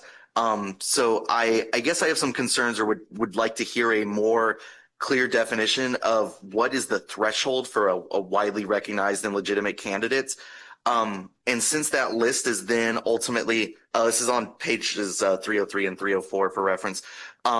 Since that list is then ultimately voted on by the executive committee, is it then technically possible within the party rules that the executive committee could choose to exclude someone that might reach the threshold of widely recognized purely on political grounds just due to the vote? I do have concerns. Not that I necessarily am saying that this would happen or that the lovely folks of Georgia would do this, but any process where the party is able to put its thumb on the scale to exclude candidates is something that could give me alarm. So I would just love some assurances from Georgia that while this process is subjective, it's going to be as fair as possible. Thank you. Thank you, Andre. Is there any further discussion on Georgia? Jane, I'm sorry, go ahead. I would love for Georgia, and I think this applies to Michigan and might apply to some other states as well. Since they have no party registration, I would really like them to describe how they are then reaching out to obviously modeled Democrats and independents, and anything that they are worried about as far as then obviously Republicans could then take a ballot. So I just think it would be great to hear from, I know that they've obviously discussed these things internally and they've run plenty of campaigns to get Democrats elected. Thank you, Warnock and Ossoff. But I would love to know just how they're thinking about that, what safeguards they're putting in place, how they're modeling voters, and that would apply to Michigan also. Thank you, Jane. Is there any further? Yvette, I'm sorry. I think to piggyback on what Chairwoman just said, in light of what's happening in Fulton County right now, I think there's a larger burden on Georgia when they come before us to talk about safeguards that they have in place. This is something that when I said best case scenarios, worst case scenarios, this is exactly what I was referring to. So that puts an extra burden on them when we advance them, to have some answers for that when they come before us. And I'm sure everybody saw the news that Yvette is referencing. We don't have to get into it in this committee, but it does require, to use Jane's words, safeguards. And that's for all the states, quite frankly. Melissa? Thank you, Co-Chair Moore. And not to belabor the point, but also the role of the Secretary of State and Georgia in particular, but for all the applicants to really educate us, a new member in this committee, of what that role looks like in your state, and also to piggyback what Donna Brazil mentioned earlier, what potential legal actions are happening, but certainly to educate us a little bit more about the role of the Secretary of State in each of these states as it relates to the elections and the guardrails and so forth. I think we need that information to make a good, educated selection for our states. So thank you. Thank you. Is there any further discussion? Heath, I'm sorry. Mhm. I totally agree with what was mentioned, and it's great to identify the guardrails and definitely need to do it. But we also need to know to what degree Georgia and other states in comparable situations are going to be able to overcome, or to the degree that they can overcome, some of these challenges that the Trump administration's been levying upon those respective states. Thank you, Keith. Is there any further discussion on Georgia? Hearing no further discussion, we will move to a vote. All in favor, say aye. All opposed, please say nay. The ayes have it. And for those that are watching, what we're doing is voting on whether or not these states will be able to present to us in the upcoming months. So there has been some question as to whether people want to take a 5-minute stretch break. All in favor? Aye. So I'm not going to say nay. So we're going to take a 5-minute break so that people can stretch their legs.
So we're getting ready to move on to North Carolina. The next state application is from the South.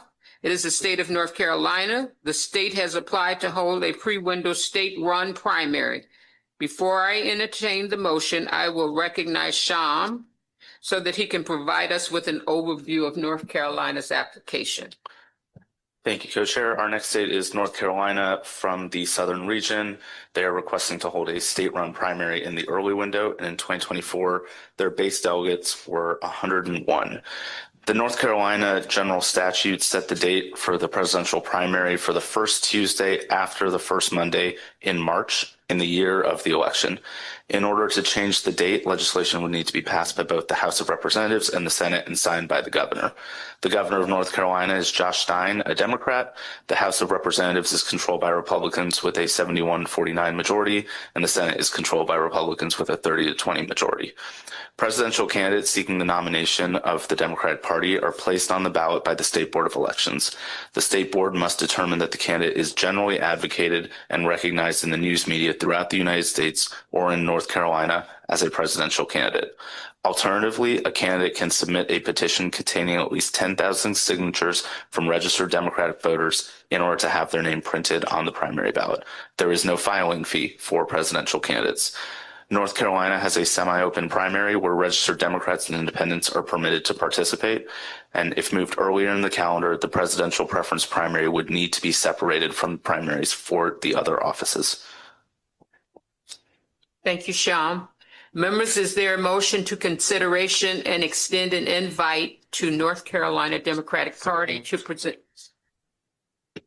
A motion to invite the North Carolina Democratic Party to present has been properly made and second. We will now move to discussion.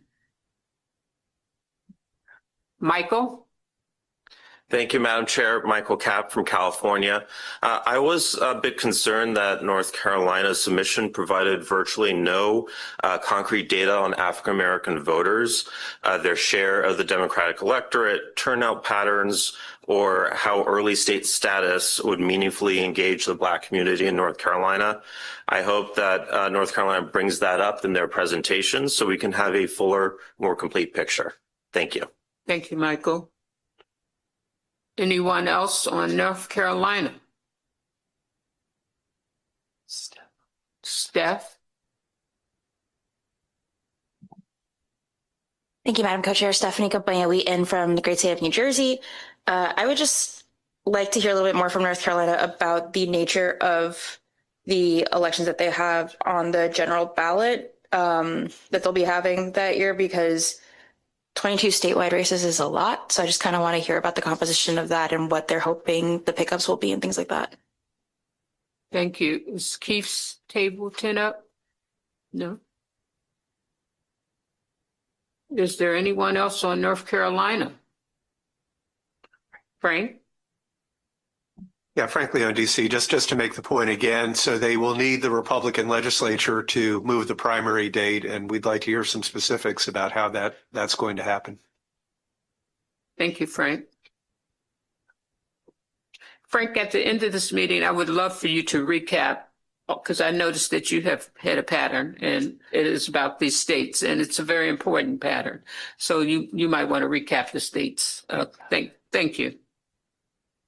Is there any more discussion on North Carolina? Hearing none. All in favor of having North Carolina present? Those opposed? The ayes have it. We will invite them to present. We'll now move to South Carolina. The next state application is from the South, is the state of South Carolina. The state has applied to hold a pre-window state-run primary. Before I entertain a motion, I will ask Sham from the Office of the Secretary of Party Affairs to provide an overview of South Carolina's application. Thank you, Co-Chair. Our next state is South Carolina, again from the South. In 2024, they had 48 base delegates, and they are requesting to hold a state-run primary in the early window. In South Carolina law, the Democratic Party has full authority to establish the date of its presidential nominating contest. The date is set by a vote of the South Carolina Democratic Party State Executive Committee. Written notice to the State Election Commission of the date for the party's presidential preference primary shall be given no later than 90 days before the date of said primary. A candidate must file with the state organization one of the certified political parties in the state. Filing processes and primary dates are set by the state party and may differ from party to party and from year to year.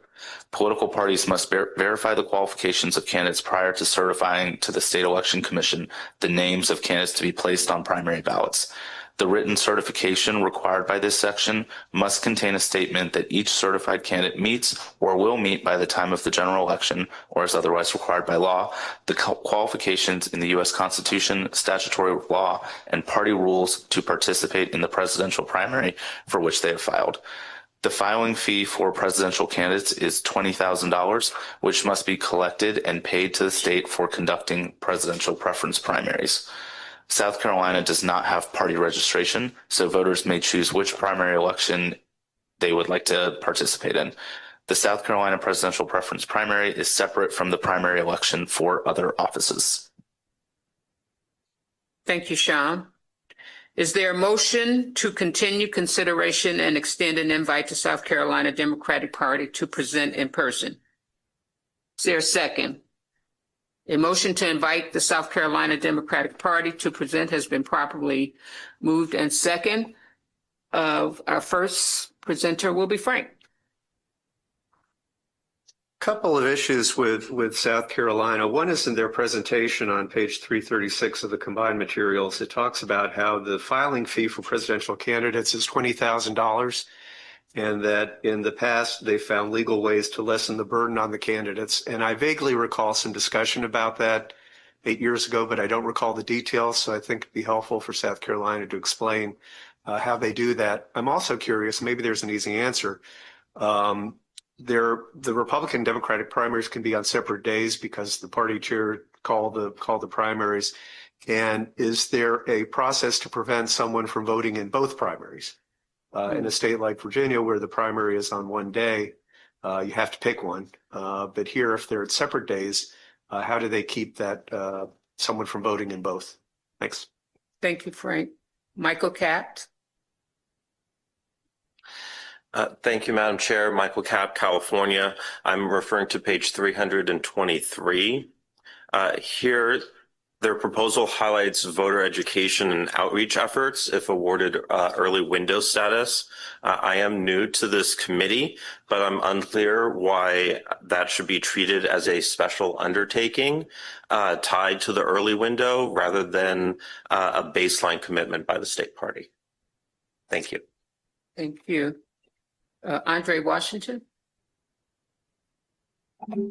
Thank you, Madam Chair, Chair Martin, and members of the committee. Andre Washington from the great state of Ohio.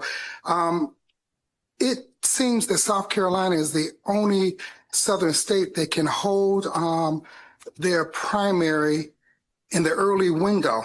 I just want to hear from all of the southern states as to the pathway legally to be able to hold their primary. And I am excited that so many southern states apply to go early.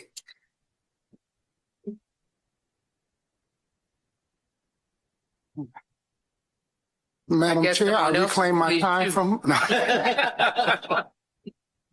No, that ends my question, Madam Chair. Thank you, sir. Is there any further discussion on South Carolina or questions? Hearing no further discussions, we will move to a vote. All in favor to move them forward, say aye. Aye. Those opposed? The ayes have it. South Carolina will move to further consideration. We'll now move to Tennessee. The next state application from the South is the state of Tennessee. The state has applied to hold a pre-window state-run primary. Before I entertain a motion, I will recognize Will from the Office of Secretary and Party Affairs to provide an overview of the Tennessee application. Thank you, Co-Chair. The state of Tennessee is from the South, and have applied to hold a state-run primary. 2024, Tennessee had a total base delegate number of 55. The Tennessee Code sets the date of the quadrennial presidential primary for the first Tuesday in March in the year of the election. In order to change the date, legislation would need to be passed by both the Tennessee House of Representatives and Senate, and then signed by the governor. The governor of Tennessee is Bill Lee, a Republican. The House of Representatives is controlled by Republicans with a 75-24 majority. The Senate is controlled by Republicans with a 27-6 majority. For ballot access, there are two ways that a candidate can achieve access and place their name on the ballot. The chair of the state Democratic Party can include a candidate's name on a list they submit to the Secretary of State. Candidates can also submit a petition of signatures of 2,500 registered voters to the State Election Commission, with duplicates filed to the Coordination of Elections and the chairperson of the Tennessee Democratic Party. Tennessee does not have party registration, and voters may choose which primary they would like to vote in. The Tennessee presidential primary is separate from the primary for other elected offices. Thank you, Will. Is there a motion to continue consideration and extend an invite to the Tennessee Democratic Party to present to this committee? So moved. Second? Second. A motion to invite the Tennessee Democratic Party to present has been properly moved and seconded. We're now open for discussion. David? David McDonald, Washington. The Tennessee application, I think, squarely addresses one of its issues, which is it's a historically red state, well controlled by the GOP, and emphasizes some of the differences. I just wanted to add one aspect that I didn't see addressed in there, but may be worth our consideration. Of the 12 states that have applied this type cycle, 6 of them touch the Atlantic Ocean, and 2 of the remaining 6 touch the Great Lakes, which for all intents and purposes are an ocean if you're from anywhere in the Midwest. Tennessee is one of the few states that doesn't touch water. There may be some unique aspects of their politics and their needs that we do not otherwise address. It may not be enough to overcome some of the other obstacles, but I think it's something that's worth looking at, both in connection with this state and in connection with the other state decisions as to whether we are depending too much on the coastal states in the early front. Mm-hmm. Yvette? One of the things that they say, Yvette Lewis, Maryland, one of the things that they say is they want to elevate Tennessean voices, Mississippi, Alabama, and Arkansas, and other so-called red states. This is on page 350. My question is, how does this forum do that for them? Why being in the early window? Do they see that as the pathway for that happening? Because that wasn't explained to me. It's aspirational, but in terms of executing, I would ask that question. How does that help with that? Thank you. Is there any further discussion on Tennessee? Donna? Donna Brazil, I want to say one thing. I lived in Tennessee for 2 years. Mm-hmm. It is a landlocked state, but there's great fish.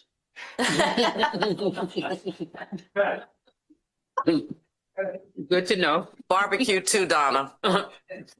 Music City, Memphis, the blues, country music. I can go on and on about Tennessee. It is a beautiful state, great people. It touches practically all of those southern states, but again, I just want to say a wonderful state. Thank you, Donna. We won't ask you why you were in Tennessee for 2 years, because I think we know. Because Al Gore won the election. We do know that. Andre? Thank you, Madam Chair. Andre Triber from Texas. My question for Tennessee is very similar to one that I asked earlier. On page 359 is their description about reporting of election results, and it's just a single sentence answer. And I know we're already talking about through the lens of hypotheticals of, if the legislature can actually make this happen in the first place. But in the presentation, I would like to hear more about what can be done to ensure that we have accurate and timely results as early night of as possible, because I do think that is vital for any state in the early state window. Thank you. Thank you. Steph? Thank you, Madam Co-Chair. Stephanie Campagna-Wheaton from New Jersey. My question for Tennessee, but also something that could be applied to every state, is about the infrastructure of the state to support housing or services for campaign staff to descend upon their state with a very wide field. Presumably in 2028, there will be a lot of staff, mostly young staff. So making sure that folks are thinking about, is there adequate housing or resources for those people to actually be in that state? Thank you, Stephanie. Anyone else on Tennessee? Hearing and seeing no further discussion, we will move to a vote. All in favor of moving Tennessee forward, please say aye. All opposed? The ayes have it, and we'll move Tennessee forward. We'll now move to the great state of Virginia. I have a Commonwealth of Virginia person sitting next to me, but he will absolve himself of any favoritism. The state has applied to hold a pre-window state-run primary. Before I entertain a motion, I will recognize Will from the Office of Secretary and Party Affairs to provide an overview of the Virginia application. Thank you, Co-Chair. The Commonwealth of Virginia is from the South and has applied to hold a state-run primary. In 2024, their base delegate count was 86. The Code of Virginia sets the date of the quadrennial presidential primary for the first Tuesday in March in the year of the election. In order to change the date, legislation would need to be passed by both the House of Delegates and Senate of Virginia and then signed by the governor. The governor of Virginia is Abigail Spanberger, a Democrat. The House of Delegates is controlled by Democrats with a 64-36 majority. The Senate of Virginia is controlled by Democrats with a 21-19 majority. For ballot access, in addition to paperwork, to secure ballot access, candidates are required to collect 5,000 valid signatures from registered voters with at least 200 valid signatures in each of the 11 congressional districts. The rules related to candidate filing are adopted by the State Board of Elections. In 2020 and 2024 cycles, the State Board of Election rules have allowed candidates to start collecting signatures in July of the year preceding the primary with a filing deadline in December. Virginia does not have party registration, so voters may choose which primary they would like to participate in when they receive their ballot.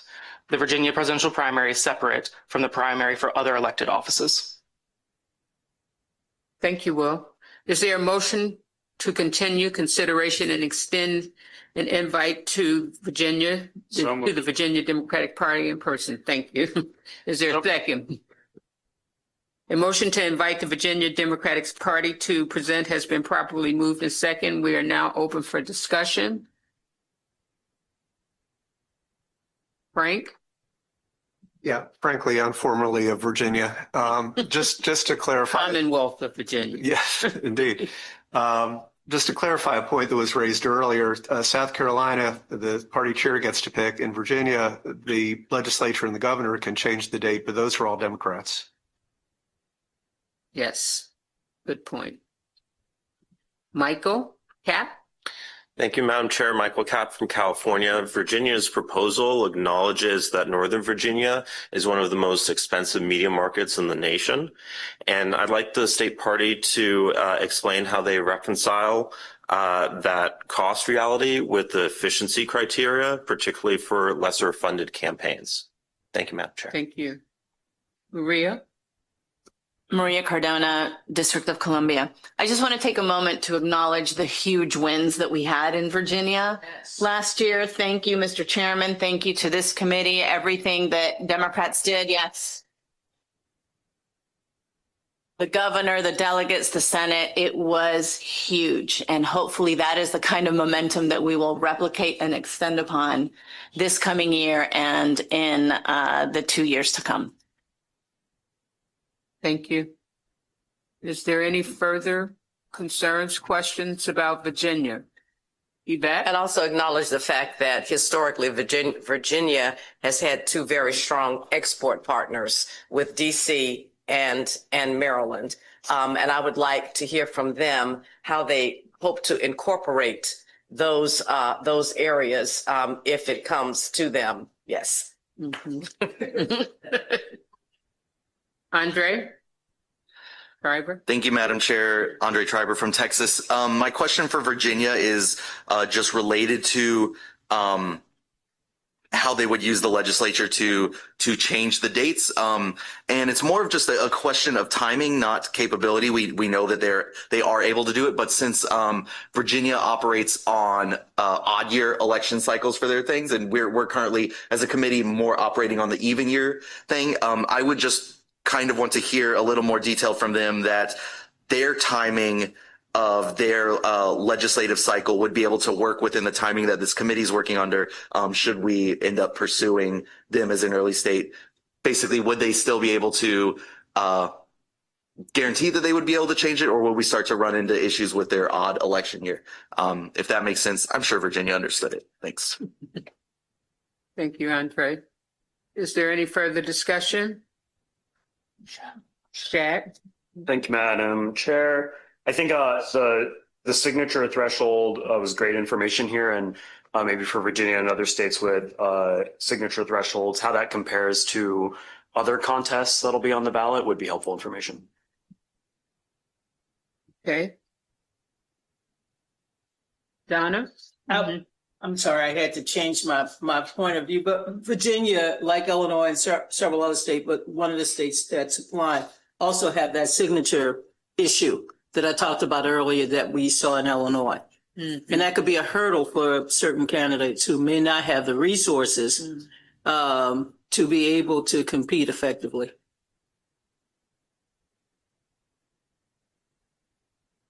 Anyone else? Steph, are you hesitant or are you ready?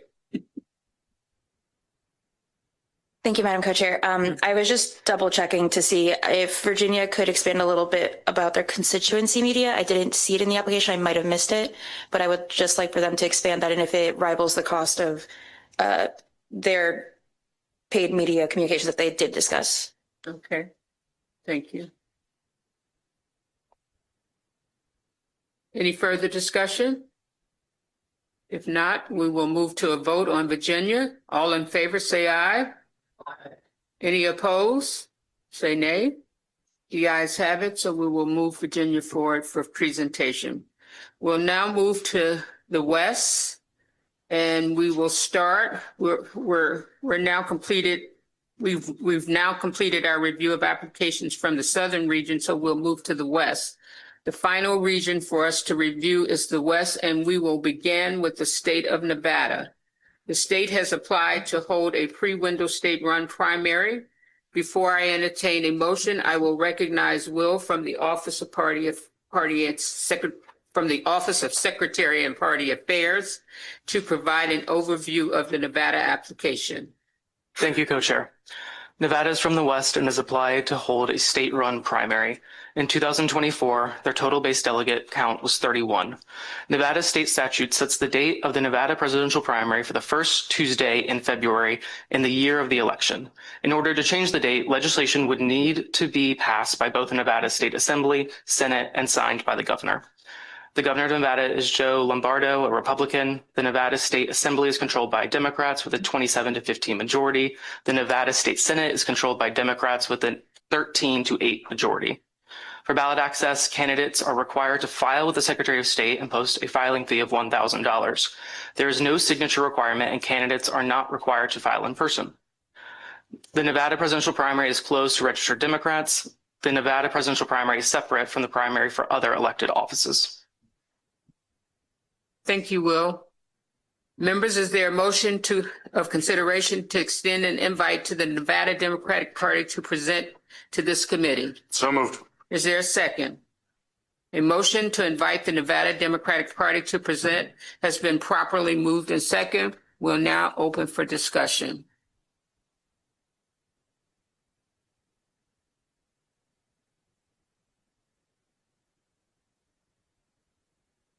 Is there Frank? Thank you. Mm-hmm. Sorry, Frank Leon, DC.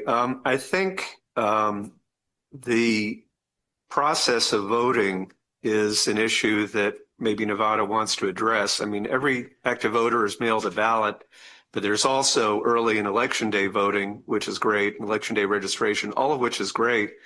But the concern is that that might delay reporting of results. Last year, final election results in November were reported 4 days later. And so I just think that's an issue that Nevada may want to address. Thank you. Is there any further discussion? Artie? Thank you, Madam Chair. Artie Blanco, Nevada.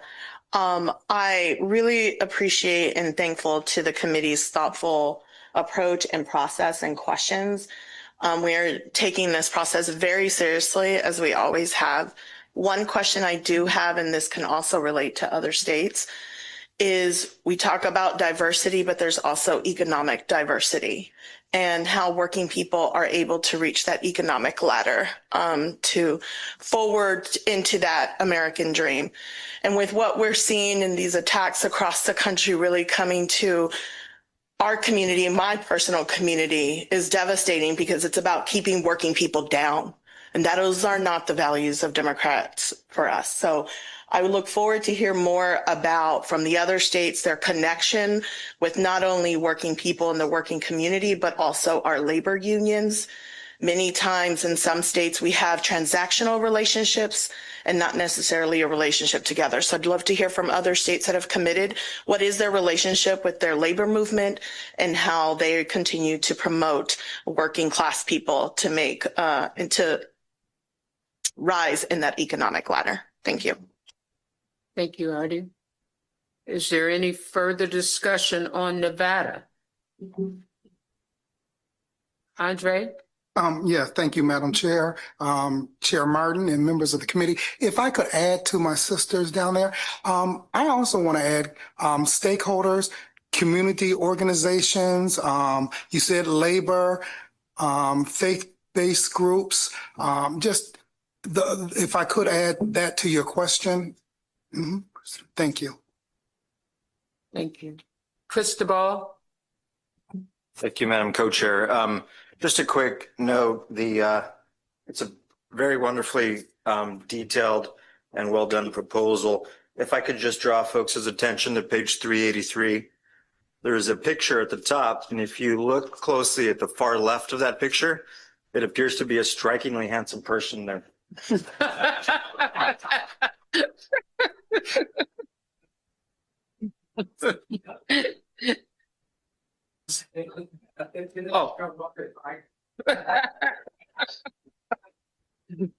The first dissension. Steph?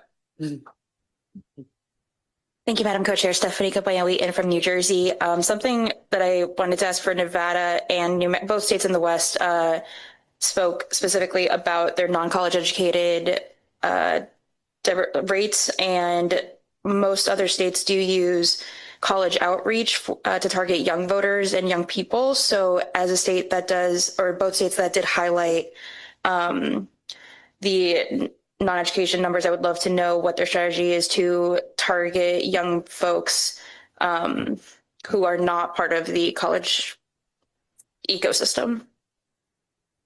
Thank you. Is there any? Oh, Melissa, I'm sorry. Thank you, Co-Chair Moore. I also want to reiterate the diversity aspect in their proposal on page 382, talking about being the third most diverse state in the country, and also being a majority minority state. It is a largely Latino population in the state, and this is a group of a demographic that we need to also pay a lot of attention in this cycle. So not to tip the scale, but I think this is an important factor that I think we should really elevate as we're looking at these states and how we need to gain back our Latino population and our vote. So just wanted to make that point. Thank you. Mm-hmm. Is it Keith? Mm-hmm. Keith? Yes, Keith Yamamoto, California, and every other year, almost feel like I'm a surrogate resident of Washoe County. one of the things that was articulated earlier, I think it was Steph that was mentioning, and I think it should be across the board in terms of expanding upon what you just said, but the utilization of media and how we communicate with others, that I think across the board we should get a sense of how each of the respective states that are going to be before us later, how they're going to utilize, are they going to be able to identify, are they going to be utilizing people that understand those media sources, because we have not as effectively communicated with a lot of constituencies out there. And so I wanted to raise that question, and hopefully that all the states that have submitted their proposals, that they could at least illustrate some of it. And also, part of it is not just the state and how you link with, because the candidates control an awful lot, how all these states can hopefully rein in some of the candidates into the party infrastructure. Thank you, Keith. Is there, Yvette, I'm sorry. Can I just piggyback on that a little bit? As I've sat here since 10 o'clock this morning or 10:30, there's one group that has not been mentioned at all, and that is young Black men. I have not heard anybody address young Black men. And the rate at which they voted for Donald Trump is terrifying. And that's something I think we really need to pay attention to. And we need to make sure that it is included in these plans. I get that there are larger groups that are part of our family too, but that can do the most harm to us, because they will either stay home or they'll vote the other way. And there are large pockets of them in every single state that we can reach out to. So that's it. Thank you, Yvette.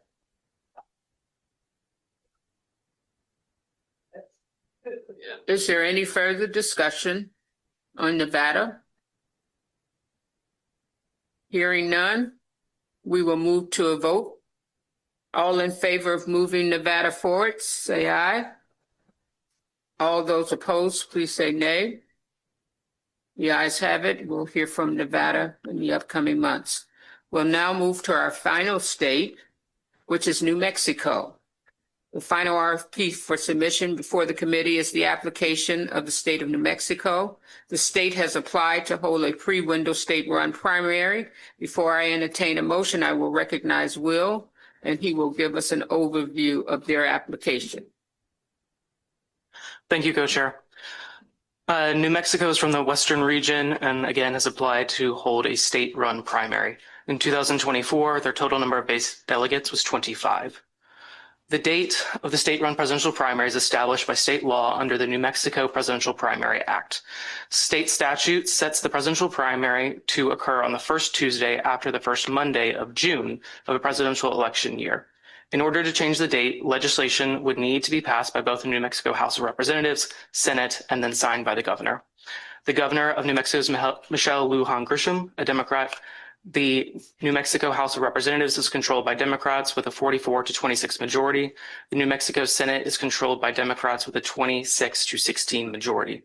The governor, lieutenant governor, speaker of the House, and Senate Majority Leader have all signed letters indicating their support for making legislative changes to move the date of the New Mexico primary. Ballot access may be secured in one of two ways. A group made up of the Chief Justice of the New Mexico Supreme Court, the Speaker of the New Mexico House, the Minority Floor Leader of the New Mexico House, the President pro tempore of the New Mexico Senate, the Minority Leader of the New Mexico Senate, and the state chairs of the major political parties in New Mexico that are participating in the primary election process convene to nominate, certify to the Secretary of State the names of all presidential candidates generally advocated and nationally recognized or supported by any major political party in the state as candidates for major political parties participating in the presidential primary. Candidates are encouraged to communicate their intent to seek nomination to the state party chair in writing at least 30 days prior to the convening of the nominating committee. Alternatively, presidential candidates seeking ballot access can choose nomination by petition by submitting petition signatures to the Secretary of State. The petition must be signed by a number of registered voters in each of the congressional districts equal to not less than 2% of the total number of voters for president cast in each congressional district last preceding the current presidential election. This is generally somewhere between 5,000 and 7,000 signatures per district. New Mexico's presidential primary is semi-open, meaning registered Democrats and voters who decline to state a party may request a Democratic ballot. The presidential primary and the primary for other races are currently held at the same time. Any change to the date would require the primaries be separated. Thank you, Will. Is there a motion to consideration to and extend an invite to New Mexico, the Democratic Party, to present in person to the committee? So moved. Is there a second? A motion to invite the New Mexico Democratic Party to present has been properly moved and second. We're now open for discussion. David? One question and I think one comment, both of which are probably applicable to all states, but arise out of the New Mexico application. On page 414, in answering the question about timeline for reporting election results, New Mexico makes reference to late arriving ballots, and it reminded me that we should pin down whether all ballots to be counted have to be received by Election Day, or whether there's a possibility of them being counted if they arrive after Election Day, and if there is a possibility of that happening, how long after Election Day they can come in. The larger comment I have, though, is New Mexico offers some additional demographics that we're not seeing elsewhere, from what I could tell, particularly with respect to the sovereign nation's Native American population. It also brings up directly border issues. It has a large Latin population. And the region as a whole, that particular region of the country, when you look at what's going to happen to us in the 2030 census, is where most of the electoral votes are going to go. Texas, Utah, Arizona, that region of the country. And it is where we are devoting the least attention in our early state situation. We have Nevada in there at 6 electoral votes.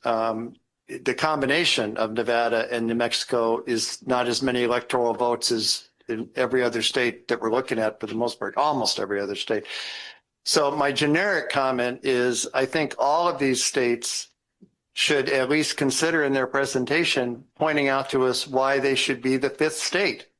At some point, we have the option to decide there is a region where we're going to put 2 states. And it shouldn't by default simply be the region that had the most applications. It should be the region that does us the most good. And I don't know what it's like on the East Coast, but I do know that every recent presidential election on the West Coast, we devote an enormous amount of time throughout the night trying to figure out what's happening in Arizona and some of the border counties, and will this flip or that, yes, the battleground states are obviously in the East, but there are some very significant and decisive states out in that region, and a lot of early campaigning and infrastructure building overlapping to nearby states might well be doing us good both in 2028 and 2032. And so as I said, I encourage all the states to tell us why, if we go with the 5th state, it should be them, and not just to focus on why they would be a good idea to be the 1 state in their region, and assume that we'll figure out why they might be a good 2nd state. Thank you, David. Russ? Thank you, Russ Martin, Missouri. Really not just for New Mexico. I guess the first half of my question is for blue states that have a trifecta like New Mexico, Illinois, Virginia. What has been their track record in the past of reaching out and successfully connecting and getting votes from the rural parts of their state And my question, again, broadly to redder states like South Carolina and Tennessee, again, where have they made inroads in attracting, redder Republican independent voters? And to the extent that is valuable to battle test our candidates and how they can move the needle in a red state, is that a good combination to have in the early window? Thank you, Russ. Michael? Thank you, Madam Chair. Michael Kapp, California. I appreciated that New Mexico's proposal provided a more complete picture, not simply providing facts that support their inclusion in the early window. On page 412 in the middle of their proposal, they shared that their Democratic Secretary of State raised concerns about logistics and legislative changes of changing their primary date. In New Mexico's presentation, I'd like more details about how they would square that circle. Thank you. Thank you. Shad? Thank you, Madam Co-Chair. I think an interesting question for all states, but especially relevant to the states in the West, both Nevada and New Mexico, is what story can a state tell about a region? And I think the West is interesting because it shares a couple of key factors. Public lands drive the economy out West. And so the conversation around, that we're having between our labor partners and also our environmental partners who are sometimes at odds on that conversation could be a really interesting one to have early, and also test a candidate's ability to have that conversation and build a coalition. And so I think that's an interesting thing that New Mexico offers us that I'd love to hear from other states. And then also navigating the delegate politics in respect to the great comment, my friend Yvette Lewis from Maryland made about young Black men. The similar situation is apparent with young Latino and Hispanic men. And addressing that challenge in a state, dominated by these voters can tell us a lot about Arizona, Nevada, Colorado, and other battleground congressional districts, not just the presidential contest. And then the issues that are really interesting in New Mexico, from gun ownership to drought to housing, are unique conversations for us to elevate as a party that could be different to voters across the country as they see candidates compete on those issues. So would love to hear some of those unique traits that every state has across every region, but especially, in respect to New Mexico being such an interesting and singular type of state. How do those spillover effects translate to other states and other conversations we need to have across the country? Thank you, Chad. Andre? Thank you, Madam Chair. David and Michael actually both asked each one of the questions I had, but I still have one final one for New Mexico. And this is actually the same question that I asked of New Hampshire, which is with the primary allowing people to vote that are either registered Dem or independent, or in this state called, declined to state. I was curious what the percentage makeup was of the New Mexico primary electorate. What percentage of those people voting are registered Democrats versus independents or DTS? Thank you. Thank you. Jane? Thank you, Madam Chair. This definitely applies to all states. As we've been hearing all of the proposals and as we've read them, I keep on going back now to Leah Daughtry's comment, where she really encouraged us to be looking at this as us telling a story as a Democratic Party. And I know so many of them in their live presentations will, really paint a picture of why their state is critical to be telling that story. I also, at the same time, because I'm a state party chair and I care about nuts and bolts process of how we run elections and engage Democrats in electing a Democratic candidate and bringing in independents to help us and even disenfranchised Republicans over to our side of the aisle. It would be very helpful for each state if we had a one-pager that had some really basic nuts and bolts information so we can compare. Because I've been tracking, I think about half of the states in this pool have no party registration. The other half do.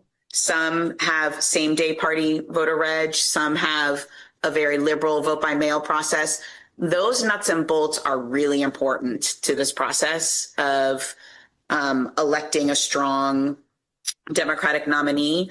So I would love to also be able to, just with a one pager, be able to see what's the percentage of rural versus urban voters, what's the racial and ethnic backgrounds of the voters.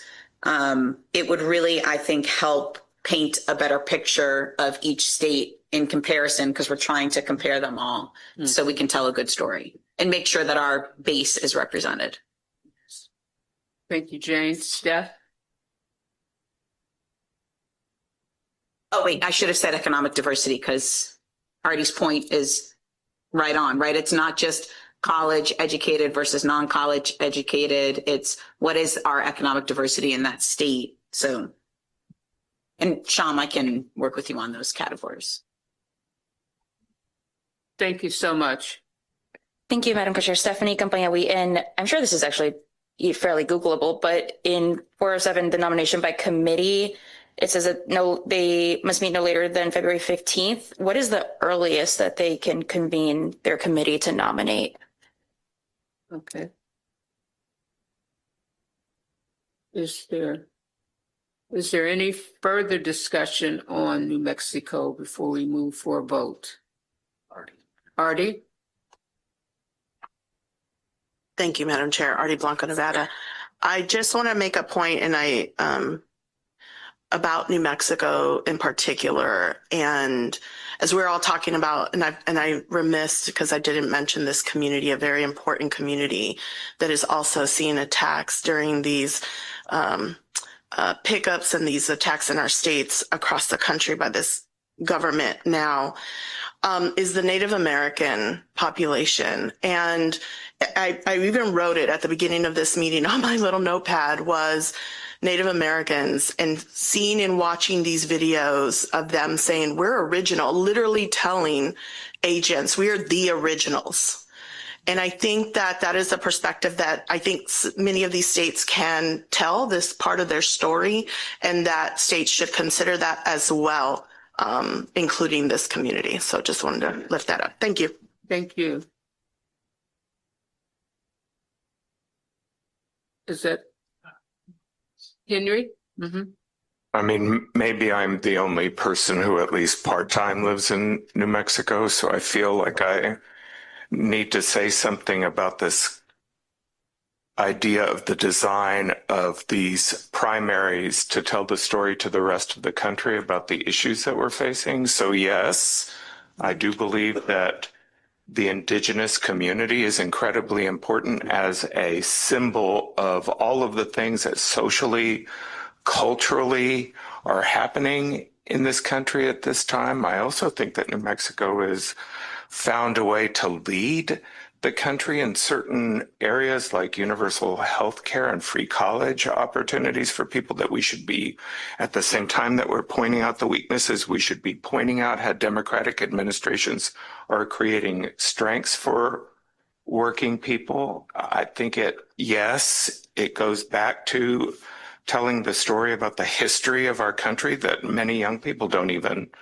understand. And quite honestly, since so much of this in the future will, let's call it, be delegated to governors, right? The governors are on the front line of many of these issues. Not that I'm choosing a side, but there's, at least some likelihood that the governor of the state of New Mexico at that time will be the first indigenous governor of a state in the United States. So, this concept that somebody introduced of the fifth state and completing the story is something I really think, as a person who thinks about the design of this, is very powerful for all of the states. Thank you, Henry. Is there any further discussion on New Mexico before we move to a vote? Hearing or seeing no further discussion, we will move to a vote. All in favor of moving New Mexico forward, say aye. Those opposed? The ayes have it, so that is the result. They will move forward. So we're now at the end of our journey with the applications. But before we move on from this particular meeting, I'd like to ask Frank to do a wrap up of some of the hurdles he discussed, because he discussed a lot of buckets of states. So if you could just do a quick wrap up, and then I'd like to call on the chairman to see if he has any final remarks before we leave. Sure. Yeah. So, and Donna. I'm sorry. Go ahead. Go ahead, Frank. Frank, I'm easy this time.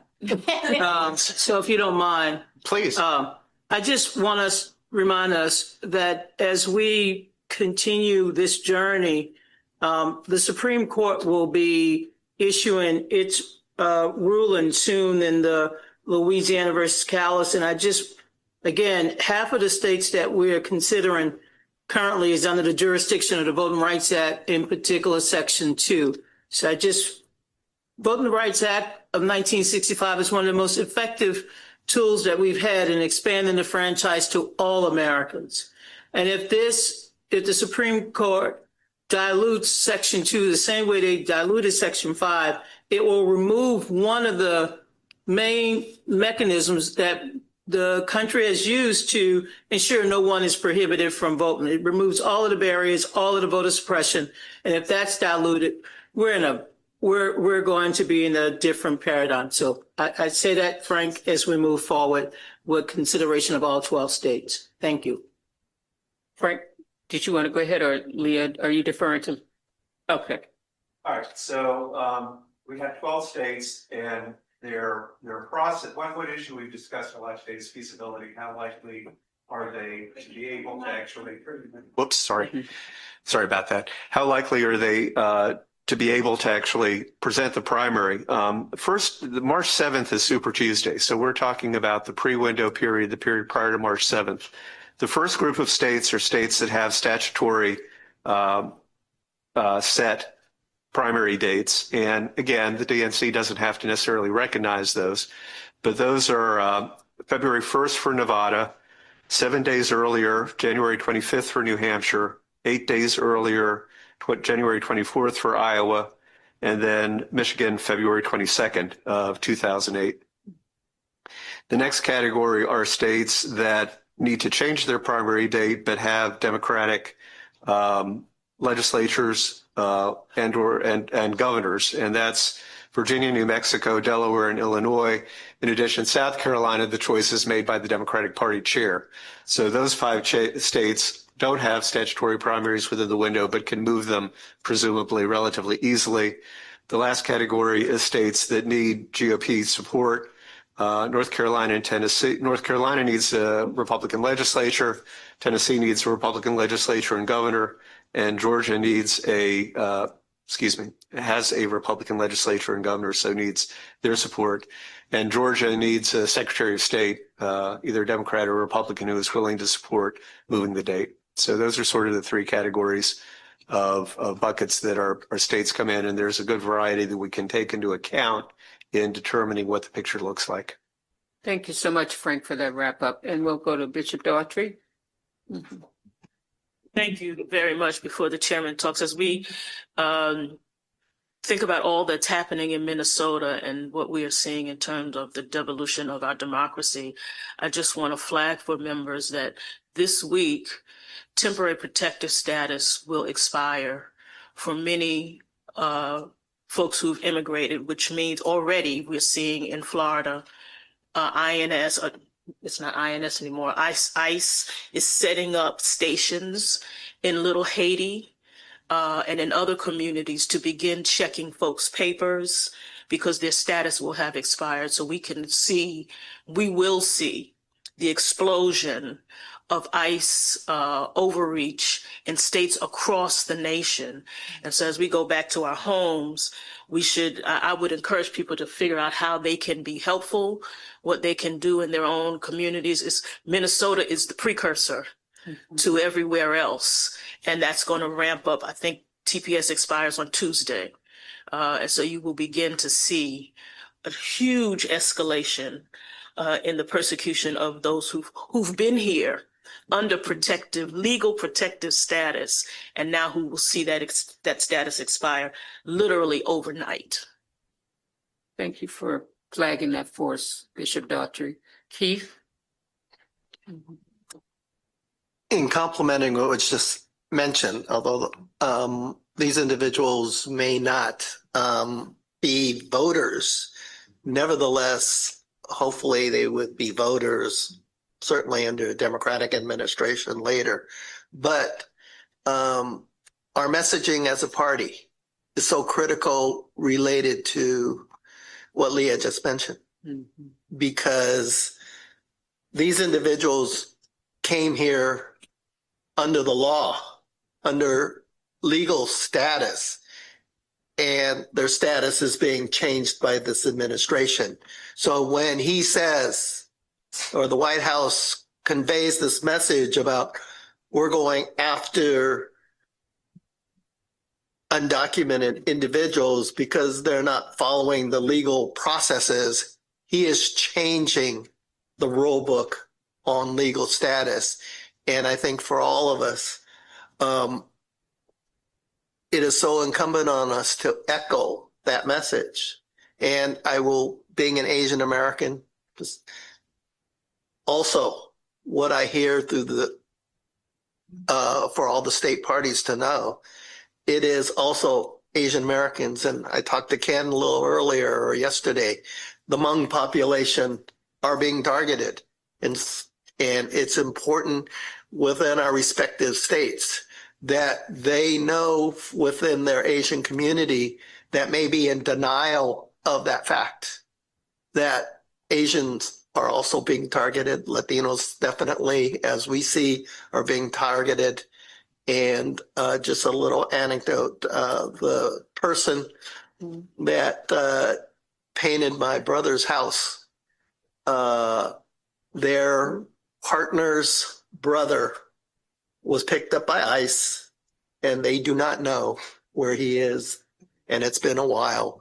Those are the stories that we need to accentuate and echo, because what we saw in Minnesota is horrendous.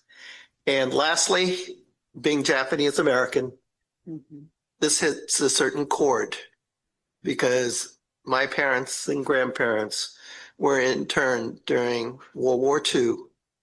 The good thing is we are here and we are protesting, and that protest did not occur except by a very small minority. But we see tens of millions of Americans fighting this atrocity. So let's echo that.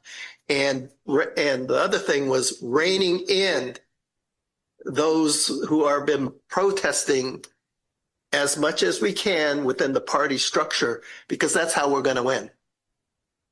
Thank you, Keith. Mr. Chairman, right before you come, I think Coleman put his 10 up because we'd love for you to just have the last word, if that's okay with you. Thank you, Madam Co-Chair and Chairman. I'll be uncharacteristically brief, as you know.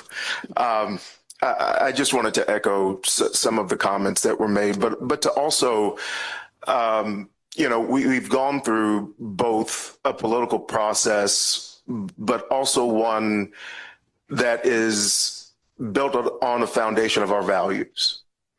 And that's one of the reasons I'm very proud to be on this committee, very proud to serve with everyone on this committee, because we are led by our values. I think also in this moment, we have to, and I believe that we do, recognize that so many of the communities that are being targeted and that have been targeted by this administration, both now, but also in the past. We have a president who led a lynch mob against the Central Park Five. We cannot forget that his history is his history. We cannot forget that as we move into putting together this process, that so many of the communities that we will ask to vote are hesitant to answer the call, because they understand that for too long it's been too transactional. That we show up in 2028 or 2024 or 2020 or 20, we show up right before and ask for the vote and then go away. And so I think one of the things that we will need to not only, and state parties know this intimately because we live this every day. Our county parties know this because they live this every day. But one of the things that I think we will also need to ask of our presidential candidates, their campaigns, as they're being pressure tested, is to make sure that these campaigns and these and really these early states understand the need of building real relationships that are not of just that are not just of this moment, but are built to be sustainable, so that there isn't a question in these communities that are we just showing up so that you feel good now, but you vote for us and then we go away. No, that these are that the Democratic Party and our values are not transactional. I think we have a really great opportunity to do that. And I think in this moment that is being asked of us, and it is a heavy lift, but the heavier lift is to live in communities where you have not left your house in 4 weeks because you are being targeted, where you are living in fear every day. We have the opportunity to, I believe, transform this nation by transforming the consciousness, and that is a heavy lift, but is what we are required to do, I believe, as Democrats. So again, I just hope in this moment that we can build those relationships, make them sustainable, turn the in some ways righteous skepticism into righteous belief that we are on the right side of right. Thank you, Madam Co-Chair. Thank you, Coleman. And I just need to say, as a point of personal privilege, we have a bishop on this committee. And this bishop might take issue with the fact that you just gave us a sermon that we can live by. Thank you so much, sir. I learned watching the best. Mr. Chairman. Well, thank you all so much for this wonderful meeting today. I do want to just reflect on something that Bishop Daughtry said, because it's really important right now. Well, of course, this last week, all of the eyes of this country and frankly world were on Minnesota, and rightfully so. Of course, as the bishop rightfully said on Tuesday, February 3rd, temporary protected status is going to be removed for millions of people who've been in this country legally for many, many years. And what this now means is their status disappears. They're now undocumented. And of course, ICE is going to terrorize those communities just as they have other communities throughout this nation. These are our neighbors. These are our coworkers. These are our friends. And so while, of course, Minnesota has been terrorized, other communities have as well, fear has gripped this entire nation. I also want to comment on what our chairwoman, Donna Brazil, said. Because the crown jewel of the civil rights movement, which people literally died for, was the Voting Rights Act, which with one decision is going to be completely eviscerated here in the coming months. All of this could make people feel hopeless and feel like all of us do right now, fearful and frightened for the future of this nation. But I want to remind folks in this room and people watching that we have a superpower. We actually have the ability to change this. We don't have to abide by what we're seeing right now. We can change it by organizing, by giving people a sense that they have agency in this conversation right now. We don't just have to accept what is happening to people in this country. And that superpower is voting. That superpower is winning. And I think you have all heard me say this many times over, right? That we cannot ever let perfect be the enemy of good ever again. And what do I mean by that? When we see people say, well, I'm not going to vote in this election because I don't like that candidate, or I don't agree 100% with the Democratic Party on this or that. Now is that not the time to let perfect be the enemy of good here. And what do I mean by that? We have to, every single one of us, give people a sense of their superpower and make sure they understand how important it is to win. So what we were engaged in today, and while it may seem disconnected, is connected to our hopes of actually changing this country, putting a check on this madman's power in 26, and then again in 28, hopefully ending Trumpism in this country. That's what this is about. So I wanted to say thank you, because I know we all feel the weight in this moment on our shoulders. What we're doing in this room means so much, but it means more than we can even imagine, because what we do in this room will determine whether or not we win in 26 and 28. I want to thank our co-chairs, of course, wonderful co-chairs, Mignon Moore and Jim Roosevelt, who have signed up for another tour for a very difficult job, but because they love this party and they know how important these decisions are. I want to thank Chairman Luis Davila Pernas, the chair of Puerto Rico, for hosting us in this wonderful, great territory and a wonderful community of San Juan. And as I said, I want to thank all of you. I want to leave you with this before we go. April 9th through the 11th, of course, is the next DNC meeting in the great state of Louisiana. We'll be meeting then again as RBC, I believe. And more details will come on that. And my last ask of all of you is, as we leave here, to just think and send best wishes and thoughts to Jim Roosevelt as he recovers today. We're all thinking of Chairman Roosevelt, and I want to especially thank Chairman Kerrigan and Chairman Parnas and others for helping Jim today. So thank you both. Thank you. Thank you, Mr. Chairman. So I also want to thank all of the states that participated in this process. It is clear that they put a lot of time and attention to it, but it is also clear that you also read those proposals and you put a lot of time and attention into asking some of the most thoughtful questions.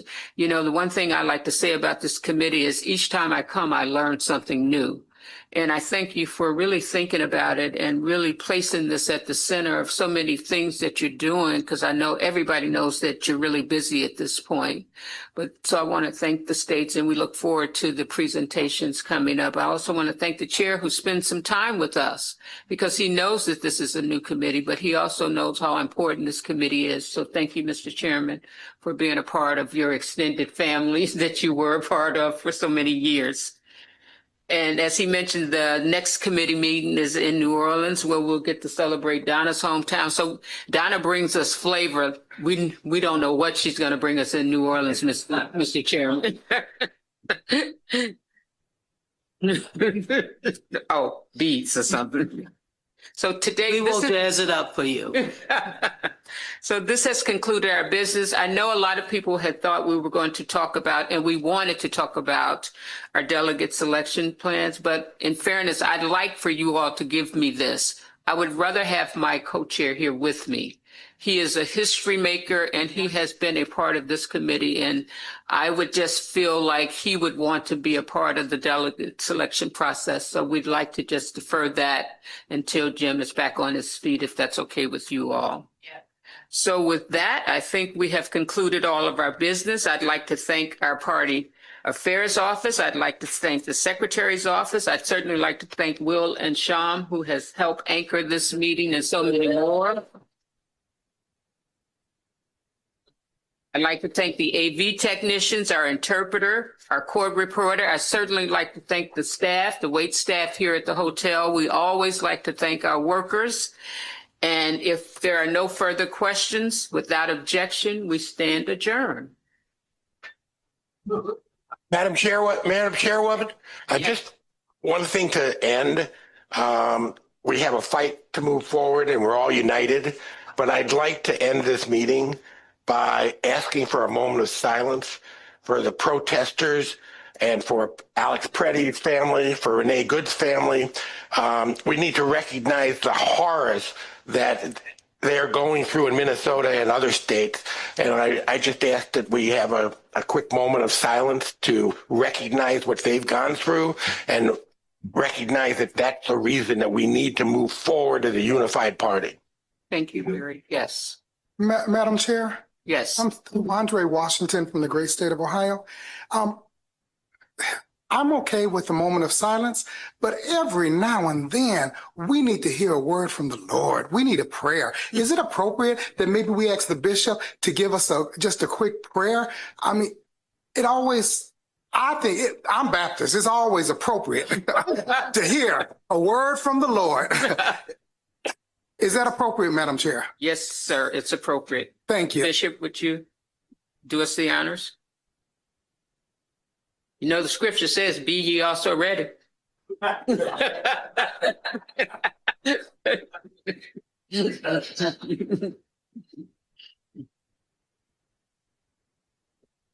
You join me in prayer to the God of your understanding. God of our weary years, God of our silent tears, thou who hast brought us thus far on the way. In this moment, Lord, we come to you with unspoken pain. We come to you carrying the tears of our neighbors, the fears of our neighbors, of our friends, those whom we know and those who we don't know.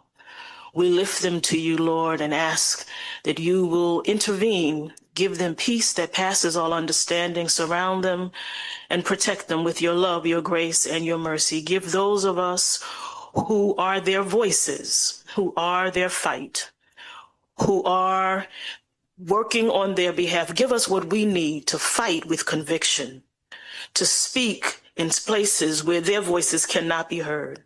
Give us the power, the strength that we need to be the voice for the voiceless and the hope for the hopeless and the power for the powerless. We thank you that you have privileged us to be in the position to fight. We thank you that you have graced us with the strength to fight for those whose fight feels lost. Take us from this place, God. Renew us, reinvigorate us, refresh us, and send us forth to the work that you called us to for this moment, for such a time as this. We believe you, God, that your justice will always be done. We believe you, God, that the enemy always outplays his hand. We believe you, God, that in the end, you will win, and those who stand with you will be victorious. Lord, we thank you, we praise you, we give you the glory. Amen, amen, amen. Amen. Just one final reminder to the states, the transcripts will be available and the office will send them.